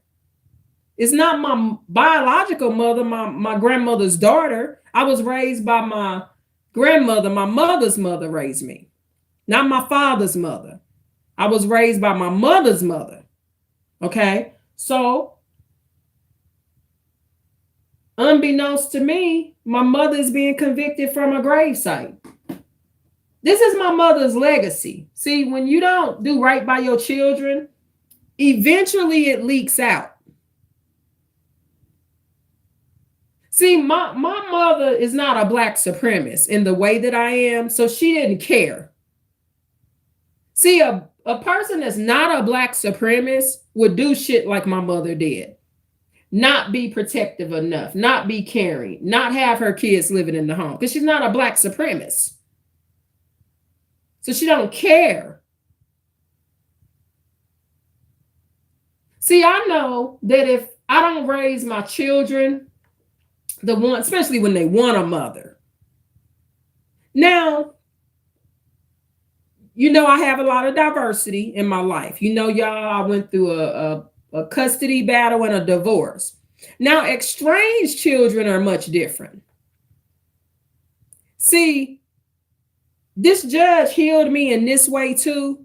When this judge, this beautiful, handsome, kind judge, when he complimented me, I also was very grateful that I protect myself from estranged children. Because see, estranged children, daughters, they don't really want a mother. You got to be very careful with mothering because it is a gift that you're giving someone, and you don't want to give your pearls to the swine. Now, that part of that Bible I would agree with, but it also applies to your children. So see, the type of mother I am, because of the way my mother was, I can be either or. I can be a down, ride or die, or I can say, get the fuck up out my face in my life. Because see, you gotta want a mother too. Some people don't really want one, and they just want one to abuse. And I would say that would be more how my estranged daughters want to roll. Like one of my estranged daughters that tried to come back. No, I'm not accepting her abuse. Because see, I'm the type of mother, I am a protector. I am caring. I'm everything. You ain't got to keep playing the runaround to have a phone conversation with me. While you laying up every night with an Australian dick in you. See, my estranged daughter, the one that's married in Australia, she's not a black supremacist. She's a white supremacist. She dedicates her soul and life to white people. So she expected me to just wait around like the average dumb nigga that is desperate for a motherfucker like that, to wait around till she get to what she want to get to. I don't parent those kind of people. For one, she's too old. She's not in my residence. I am, and then don't want to be a big sister. But of course she doesn't want to be a big sister because Daniel has dreadlocks and he's brown. Why would a white thinking estranged daughter want to be a big sister when she's not a black supremacist and her husband is not going to support it?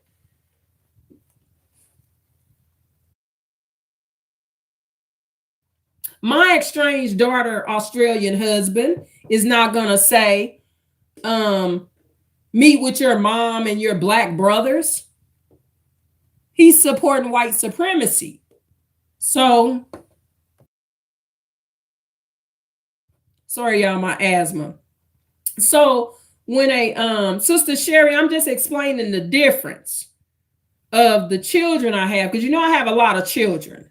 Okay. So what I'm offering has value to it, but not all of your children want to be a part of it, because some of your children, even though they're black, they may be a white supremacist. So like my estranged daughter, that's a white supremacist. She sits on photos with nothing but white people. She will do this for years and years, be on photos, just her and the white people. Sometimes she'll bring her black sister with her, but both of them are white supremacists. They're not supporting black supremacy. So they don't want to be daughters and they don't want to be big sisters, because that's not what they're supporting. So I'm very careful with the type of heart I got and the type of lady I am and the good nature I got in me. I don't, Sister Sherry, you got one child?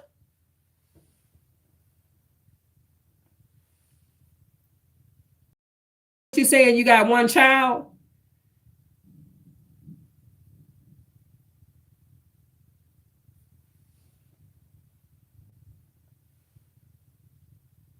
Well, you were blessed, okay? Both are blessings. Having one and having many is a blessing. But see, you could have a bunch of children. This is what I'm learning. I could have a bunch of children. For one, I wasn't smart just to have one. I wasn't taught just to have one. I didn't know that, okay? So my situation just, it was the hand it was dealt. But I have many children, but it feels like I just have three, maybe. One is no longer on this earth anymore. Okay, so I should feel like I have less children because one is not here anymore. Okay. So, and actually more than one, because I had a stillbirth as well. So I have two deceased children, because one died, one was already dead when I gave birth to him. I had a stillbirth son, and then so I do feel like I have less children because some of them are passed on. Okay, so that is the truth. However, see, when you just have one, you could have a good relationship with them. Sometimes that can be your only child and you have a bad relationship. But I know one thing, y'all. Sister Sherry probably think my situation is very chaotic. This channel would be very interesting to her because she don't have all that drama. So I would add the drama in Sister Sherry's life that she need, which can make her grateful that she had one. Sister Sherry be like, "Oh, I'm glad I just had one. Damn, Miss Irene going through a lot." But I handled it though. The only blessing is, one of the greatest blessings of this is that I started very young. Okay. So because I started as a teenager, having my first child, the Lord still allowed me to have a life. But some children are wicked. to very good mothers. So, see, as a mother, especially when they become of age, you got to be very selective. And you got to remember anybody can be your abuser. Okay, so one of the main people that can abuse you is people you've raised. Okay, whether it be nieces, nephews, your children. So you want to, nobody you gave birth to or that came out of your nutsack has the right to repeatedly abuse you for no reason. Okay, so Elijah's working on himself. I will be doing a video more about that. Elijah was on my live yesterday. Me and Elijah, we be at it, but he was chilled yesterday. So he was able to come into my live and give some spiritual advice on the book that I say destroys lives and minds. So what I do on this channel in my lives, I don't give y'all a fantasy of what it's like raising children. I give you the good and the bad. Some people might listen to my channel. If you go through my lives, you're gonna do one or two things. You either gonna want kids or not want them, or be like Sister Sherry and just have one. You're gonna do one or the other. It's no way around. It's no balance there. Because you're going to be like, woof, no, I don't want that. I don't want kids. Or you going to want them, or you would decide not to have as many.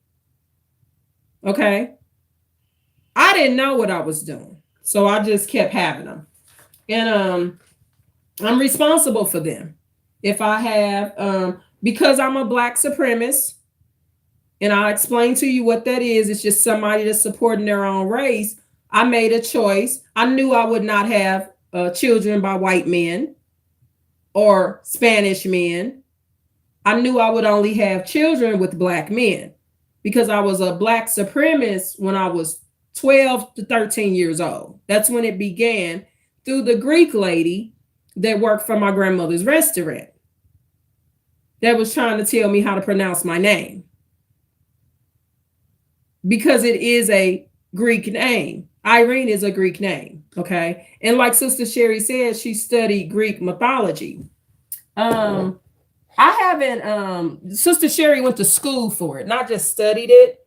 I've, done a little research on it, but I can't say I've studied it. And I have not gone to school to learn about Greek mythology. So Sister Sherry would know more about that than I do.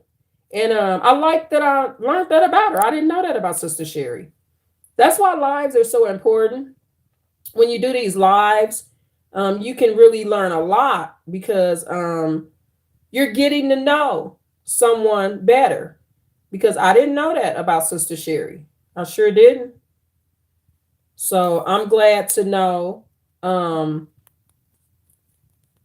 that Sister Sherry has went to school to learn Greek mythology. Greek mythology is very interesting. Y'all, how to learn a lot of Greek mythology is also through watching the Stoic lessons.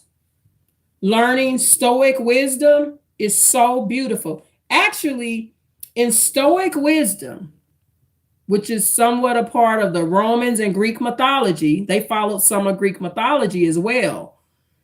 They are the only ones that said, when you have an estranged child, I wasn't able to find this anywhere.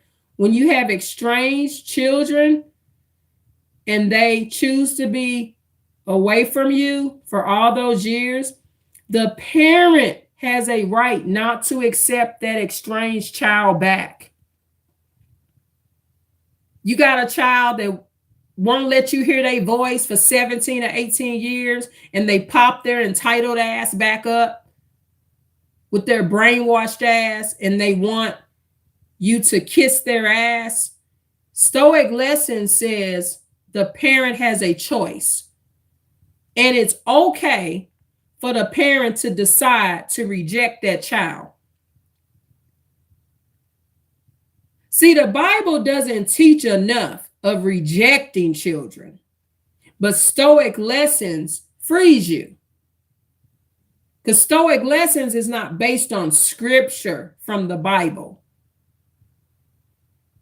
Remember, I did the video yesterday on how this book destroys your life and mind, speaking of the Bible. I talked against the Bible, not the right church. See, I'm at the right church. So my Norwegian pastor, he's not going to teach that toxic shit from the Bible. He has a church, but he doesn't let that book destroy lives and minds. Because the part of it that's bad in there, he don't mention it when he's on stage. Because my pastor is on stage, right? So that's how that works. So my mother, the compliment I got from the judge, my mother was convicted, y'all. I told the judge that compliment meant a lot to me because I didn't have that type of mother in my life. What you're describing, Your Honor, my mother didn't do that in the way that you're saying I'm doing it. My grandmother raised me, Your Honor, because he wants to know why. He wants to know, okay, you didn't just turn out this way by accident. That judge doesn't believe that I'm going to turn out to be a good Black woman by accident. And that judge knows I'm a Black supremacist. That's why he loves me. You got to love me, right? So the judge, he knows I'm that by the way I keep showing up for my Black male, my Black son. I wouldn't be able to show up for him in that way if I didn't believe in Black power or Black supremacy. Okay? It should be called Black respect. You should be respecting who you are. So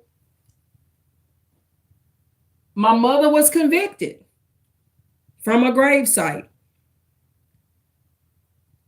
If I would have messed that up, I would have been dead within 48 to 24 hours. If I would have lied and that judge does not believe that I turned out the way I turned out based on some prayers. He believes I turned out to be the type of mom he described me to be, or the type of mother he described me to be, because of who was in my life. He's not getting into religion. He's getting into logic and facts. So he's looking at me, wanting to know about my background and why I'm that way. And I had to convict my mother. My grandmother raised me, Your Honor. That's the reason. So right there, my mother's convicted. It's no excuse for her. We weren't foster children. She could have did more parenting and mothering because my grandmother kept my sister and I out of the foster system. We wasn't in that CPS welfare and foster system. My sister and I were not in that. Try to do the best you can by your children. Understand my confidence level and self-esteem is probably a little better than my mother's because my grandmother was around. And I will be discussing more of my life this year. And I will be putting these videos like in a playlist and stuff like that. And what did I say I would put in the description box as well? Yeah, I'll put videos in the description box below as well. So I appreciate y'all so much, but I thank the judge for the compliment. I really think it affected Daniel a lot as well, because the next day, Daniel was protective, caring, and supportive of me. Normally, when I get in like a bad spirit, you know, especially with asthma, y'all, I get pretty sick, y'all. I get scared too. I get scared, you know, when asthma time comes around. Every year it attacks. So I'm always, when it attacks, I understand that it's asthma, right? I understand that asthma is a deadly, life-threatening condition. So every year when it hits me, I'm wondering how long I'm going to be here because it's my lungs that's corrupt, not my heart, my lungs. So I always, worry, when the judge gave me that compliment, I'm thinking, am I going to make it to my years? Would I live to 50, 60, 70, 40 years old? How long will I live? Will I be here to 80? How long will I be here? Will I make it? So that's all. So that was the spirit I was feeling because I am protective and I want to be here. You know, I want to be here for all my children. I really do. My children that want me to be their mother, I want to be their mother. I don't want to be your mother if you don't want it because I am what this judge says. So I would be handing my pearls to the swine. Your children can be swine. Yes, they can. A rebellious, disrespectful, unloving child would be the same as having a mother that's that way. It's just the child is the abuser of their parent, just like a parent can be neglectful and abusive. When my mother is not being protective, caring, supportive, nurturing, and always there, she's being an abuser. And I could have a child that acts just like my mother. I don't be bothered with people that don't want a mother, that's keeping themselves brainwashed. They behaviors like they think white people are better than black people. It's just not cool. It's not cool at all. I'm nobody's abuse victim. Estranged children are not. So I'm glad that I fought that off. The Lord wanted me to focus on Daniel. I truly believe that. The Lord said, help him. Don't help her. Help him.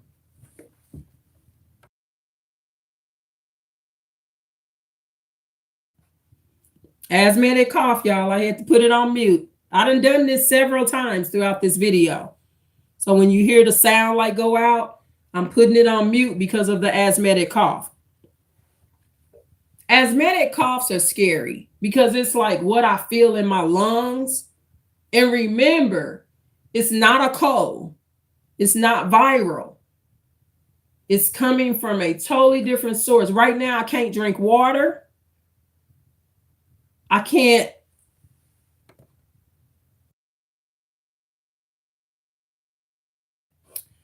drink coffee. Like if I drank some water right now, I couldn't do this video. My asthma does not want me to drink water. It's a drink that I cannot drink right here. Not while I'm doing this video. If I'm going to drink a little water, I have to be prepared to cough for anywhere from 15 to 30 minutes straight. Seriously, y'all. To the point I'd be so weak. Because you got to remember, your lungs is like your gas tank, y'all. So there's no gas for you to go anywhere. You can't drive off, right? That's how it feels. That's the best way I can describe it. I went to the doctor within the past couple of weeks. My doctor has called inhalers in and stuff like that. So, I always, I don't rely on these inhalers though, for many personal reasons. Because for one, using inhalers a lot, your body gets immune to it, and the inhaler may not work properly if you have a severe, deadly asthma attack. So that's the thing with that. And I know about Sicilian lemon juice now. I know that walking opens my lungs up. I know about a lot of things now. So I hope this video makes sense. I will be putting several videos in the description box. Also, Sister Sherry and everyone, I will also be adding a couple of the movie videos. One will be called Dark Girls. This will totally open your soul up, right? I think Everyone needs to watch Dark Girls. It's a YouTube documentary. It's free. I'm going to put that in the description box and back to natural. Okay. And like Sister Sherry said, she wears her natural hair. Um, and I do too as well. Um, my hair, they had to unlock my hair in the back because my hair actually locked. So I had the shop unlock the back of my hair. I had 10 braids that locked. And so I'm in the process of getting all of my head unlocked, right? Because some of my braids locked because it's different when you're not putting relaxers and those straightening chemicals in your hair. So and because I stopped doing that, putting straightening chemicals in my hair, I saved my hair. That's why I still have hair. Um, Many people that used to get them relaxers ain't got no hair now. So yeah, so I'll be putting those two videos, those movies. These are actually movies, y'all, that I'll be putting in the description box. And my mother was convicted. I love my mother. I love my grandmother as well. But when it comes to a court of law and that judge looking at me like he want to know more of my story and why I turned out that way in that particular situation, especially when my children are involved. And you know what? Daniel respected my honesty. Daniel knows my mother didn't raise me most of my life, that my grandmother did. So he's like, huh, my mom's honest in court. My mother's really honest. So it's just part of karma, right? My cousin, she came here about a year and a half ago. She visited the West Coast. Me and her hung out. We went to the Malcolm X Opera. She was convicting my mother for what my mother did. I found out from my cousin, certain things you won't be able to remember because you're 2 or 3 years old. She told me that my grandfather that was keeping my mother and his wife, they was keeping me, but my mother's father got sick. He was very elderly and sick, and they told him they called my mother and told my mother to come get me, and she did. She came and got me. I was approximately about 3 years old when that happened. So they said, come get your daughter because they trying to also. It sounds like they were trying to teach my mother to be a mother, but she came and got me at 3, kept me for a while, and eventually I still ended up at my grandmother's. Right. So, you know, my mother's conviction was going on, and we had this conversation, my cousin and I, my cousin, myself, and Daniel. We was all in a hotel.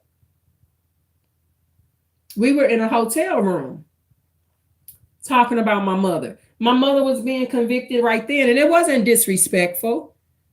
I was explaining my perspective because I told my cousin, I said, my mother was nurturing, but she wasn't consistent. She wasn't consistent, but she did do some nurturing. I learned from my mother. I did. And a lot of what she did, I'm glad she did it. One of the things about me having my mother, I know when not to be one. Because my mother was willing to not be your mother consistently, and you ain't even disrespecting her. So one of the things I learned from my mother, if my mother can be strong enough to not raise two girls that's not disrespecting her, I better know not to raise some that's disrespecting me. My mother also taught me don't give it out so freely. But in a court of law, my mother is being spiritually convicted. Because I'm answering the judge's passive aggressive question. So now the judge has added it to his bank, a bank that he already knows about how Black grandmothers are saving their children.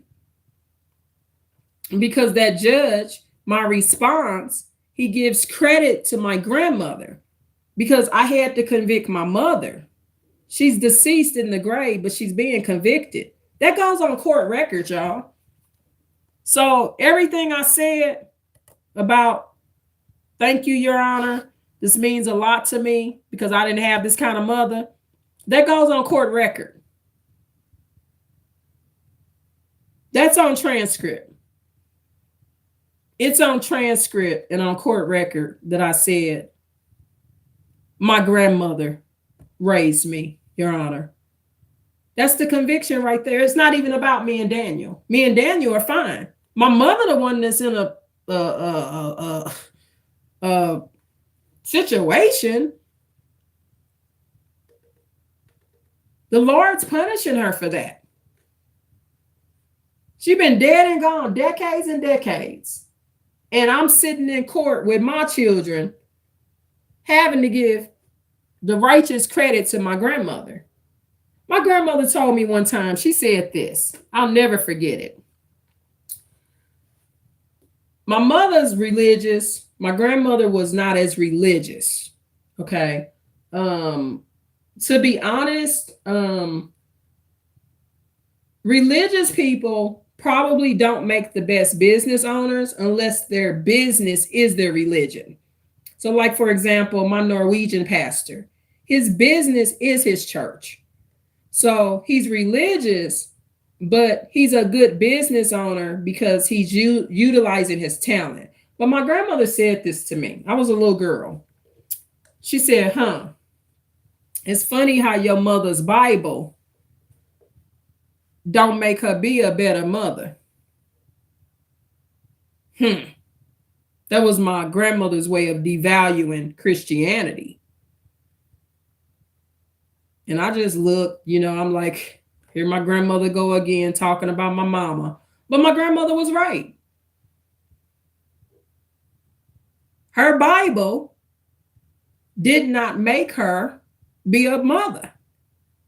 So my grandmother was saying she's a hypocrite. What my grandmother is saying is that my mother is a religious narcissist.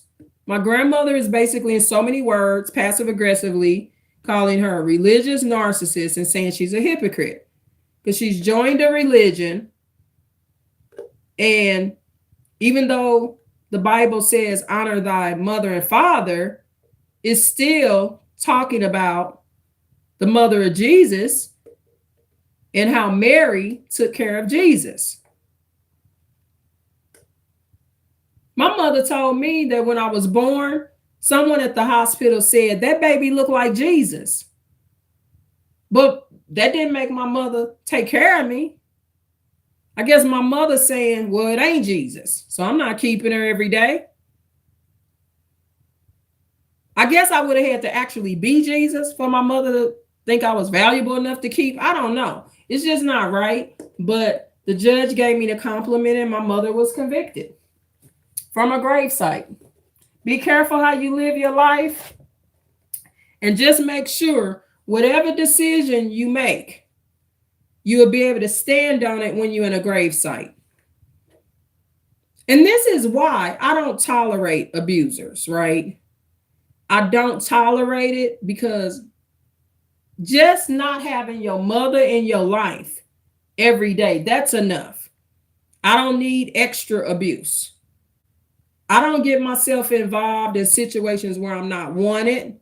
The blessing of not having your mother in your life is you know how it feels for your mother not to want you and be bothered. So I don't go around people in situations where they're showing me they don't want to be bothered with me or they don't want me around. When people start telling me that they don't want me to see people, be around these kids, fine. I don't get myself involved in that kind of stuff because I believe the judge is right. A lot of my self-esteem My black supremacy, self esteem, comes from white supremacy.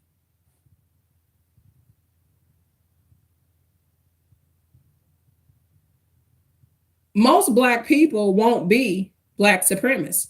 So a white supremacist has to tell me, and when I say it this way, I don't mean in disrespect. I just mean he loves his people too. That's all. Not racism, supremacy. So my self esteem comes from a lot of white supremacy because it takes a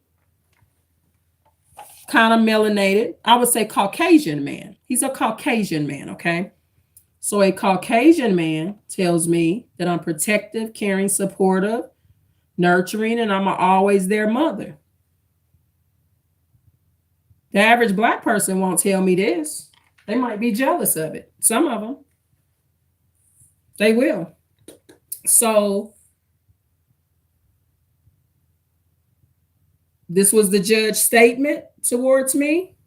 Thank you, Your Honor, for noticing and appreciating all the hard work. And thank you, Your Honor, for the kind things that you said about who Daniel is and who he's becoming and who he is as a man and as a black male that has the proper support. I do my best. I'm not perfect. And I thank my mother for her prayers, but in the things she did do. However, the Lord decided that this week my mother be spiritually convicted. So it went on court record and it's in court transcript that my grandmother raised me. And right there, my mother's convicted. Not my grandmother. My grandmother's not being convicted that day. I'll convict my grandmother on YouTube, okay? But in a court of law, my grandmother's not convicted. My mother is. When I'm down there with the big dogs, if I got a problem with my grandmother, I talk about it here on YouTube. So my grandmother's going through YouTube conviction from her gravesite for the areas that she could have did better. But in a court of law conviction, my mother suffers the most karma from her gravesite. Because that's on court record that my grandmother raised me. And I'm not there to convict my grandmother. It wasn't her time. My grandmother will be convicted here on YouTube. Okay? When I do my storytelling and stuff like that. So give me y'all thoughts. Thank you so much for the likes. Any questions? And remember, I mean a spiritual conviction, y'all. Your reputation, who you are, and your reputation. And you know what? If you're going to mess it up, don't get involved with it at all. I'm like that, y'all. If I think I'm going to mess something up, I just leave it alone. And you know how you know it's going to be messed up? When there's other narcissists involved. That situation is out of your control. That's how you know you're going to mess it up. When you got other narcissists abusing you that don't want you to be a part of things, you're going to mess it up. Don't mess it up. You don't want to do that. But that was the judge's statement. Thank you, Your Honor. I love you so much. I appreciate you. And I appreciate everything that the courts and the system has done to support first Daniel. He's the one deserving of the support that needs to support because he's a child and a teenager. But I'm very grateful. I've learned so much about the legal system. Daniel and I are so excited to be volunteers on the juvenile courts team to help other Black children. And some of them will be white children as well. That's the thing. When you're a Black supremacist, I'm going to go in because I'm a Black supremacist. But I'm not a racist. So when there's a white child that's being convicted of a crime, I'm going to give him the same love that I would give a black child because I'm not a racist. Okay, you got to understand the difference between a proper supremacist and a racist. There's no racism there. So that's going to be beautiful. That Daniel and I will be able to help the white, Spanish, Samoan, Asians. We will be able to help different races through helping on the juvenile board. So I'm going to love it. And we got our stuff squared away. And I want to take the time to thank my grandmother for raising me because that's the statement I said in court, which is true. And I thank my grandmother for always providing a place for me. May my mother rest in peace. And may my grandmother rest in peace. And their journey is over.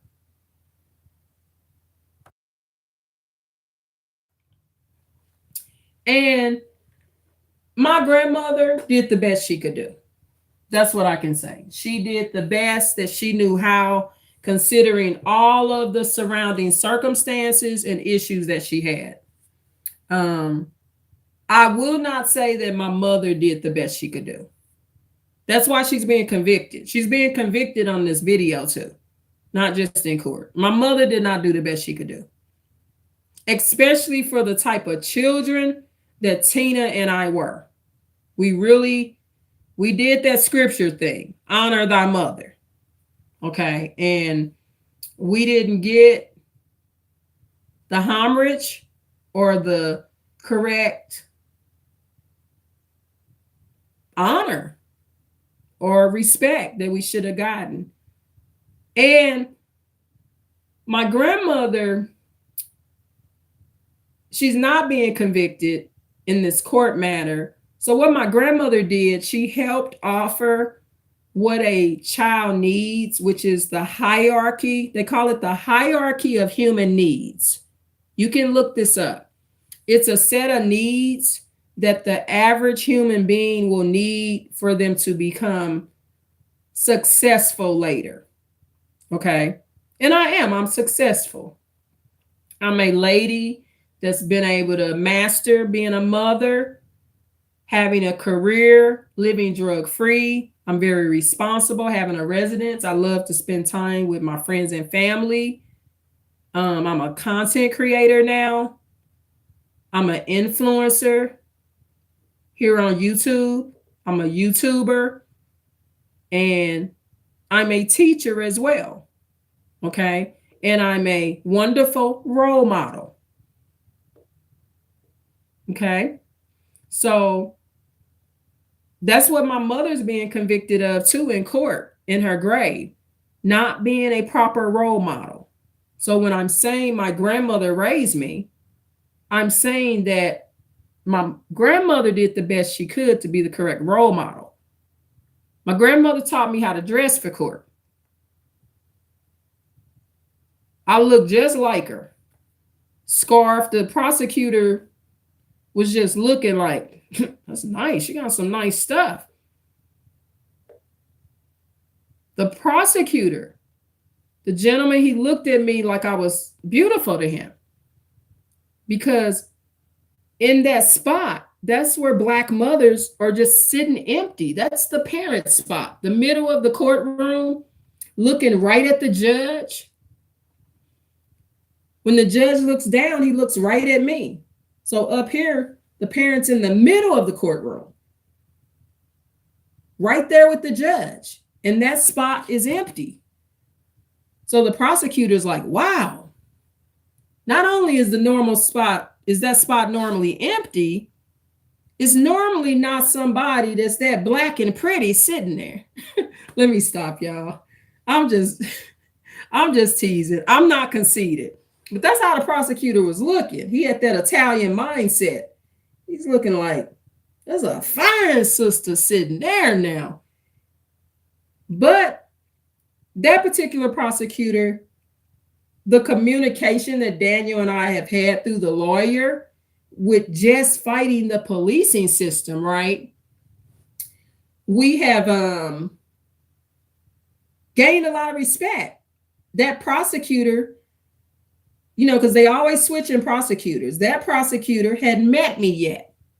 So he's like, that's her? That's how he looked at me. Like I was like a beautiful angel. And the other black mothers, they don't get to get that look. Some of them won't even wear correct attire in court. Me and Daniel have seen a lot. We've seen one mom show up at court with about 5 or 6 kids. Now, the probation department wasn't right for that. They should have put that mother on a Zoom court thing. They tried to tell me to stay home, but told her to come. They don't like black supremacists at court. I talk against the police, the system. They want me to be on video. Keep your black ass at home. We don't want to hear your Rosa Parks speech, okay? But I went against it. I'm a black supremacist. So you can't tell me to get on Zoom and show up to court on Zoom because it goes against what my grandmother taught me. My grandmother told me, always go to court, Irene. It was crazy she told me that because I didn't have court. I guess she knew I would have court. She knew. My grandmother was very prophetic, and she didn't need to be a religious hypocrite to have her gift. Her gift is just natural. She could predict things. So anyway, y'all, I hope y'all enjoyed this video.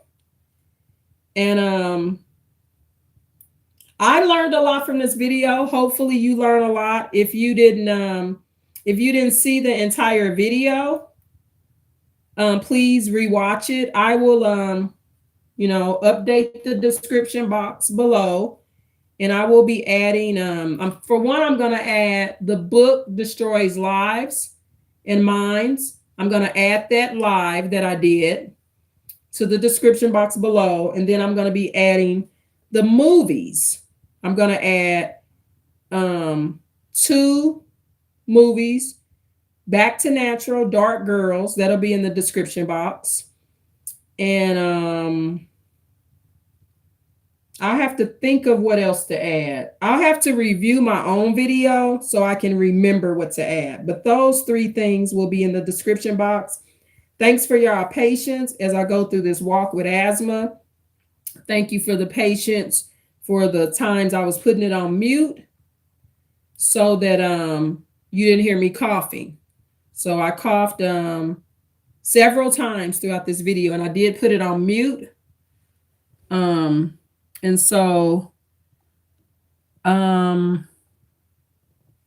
yes, so I'm going to be eating vegetables, and I'm just going to be eating light. Okay. When I'm in an asthmatic phase, you got to be careful, overeating, because one of the side effects of my asthma is, puking, y'all. So I have to be very careful because when I'm going through this coughing and asthma phase, when my lungs is doing its thing, my food could actually come up on me. Asthma is very aggressive, y'all, very aggressive. So it's decided they in control right now. The asthma's in control. It don't want me to drink no water. I can't have no coffee. And I got to do what it say. I have to do what it says. Asthma is running this body right now. So thank you so much, Sister Sherry, dear heart. I appreciate my ride or die. And thank you so much for everyone else that participated in the live. I love all my children. But I will thank Isaiah and Daniel for being supportive of me as well. They do reciprocate the kindness. And I thank Elijah for the improvements he's making. He actually participated in a video yesterday. I'm going to be doing a video about Elijah too, about his lack of understanding with court matters and stuff like that, and the way that communication is going. And so um may my children that are no longer on the earth rest in peace. I will always love you. And my estranged children, may the Lord guide them on their journey. And thank you, Isaiah, Elijah, and Daniel, for being my ride or die children and for allowing me. Thank you for allowing me to be your mother. I appreciate that. Thank you for wanting me to be your mother. I'm so grateful for that. That's the thing you won't get from estranged children. Estranged children that are narcissists and narcissistic, they let a lot of good parents go out of their life. They really do. And will tell you was a good parent. You're a good parent, but I don't want you. Okay. Well, stop contacting me then. Call me when you want a mother. And then don't contact me if you just want to use me, because that ain't what being a mother is neither. So I want to thank my grandmother Nettie right now. Thank you, grandmother Nettie. You were not convicted in that courtroom, but you know, Grandma Nettie, you know how I am on these videos. You know, you'll be convicted on one of these videos. I'm sorry, that's just how it is being a Scorpio baby, y'all. We just tell the truth. But it won't be from a negative light. It will be to learn. And it's my right. I have a right to tell my story. People always tell me I should put it in a book form, y'all. So eventually I'll get to that. But anyway, please like, share, and subscribe, y'all. Tune in for more. Thank you. Bye. The judge's statement, and my mother was convicted, y'all. Thank you. Bye.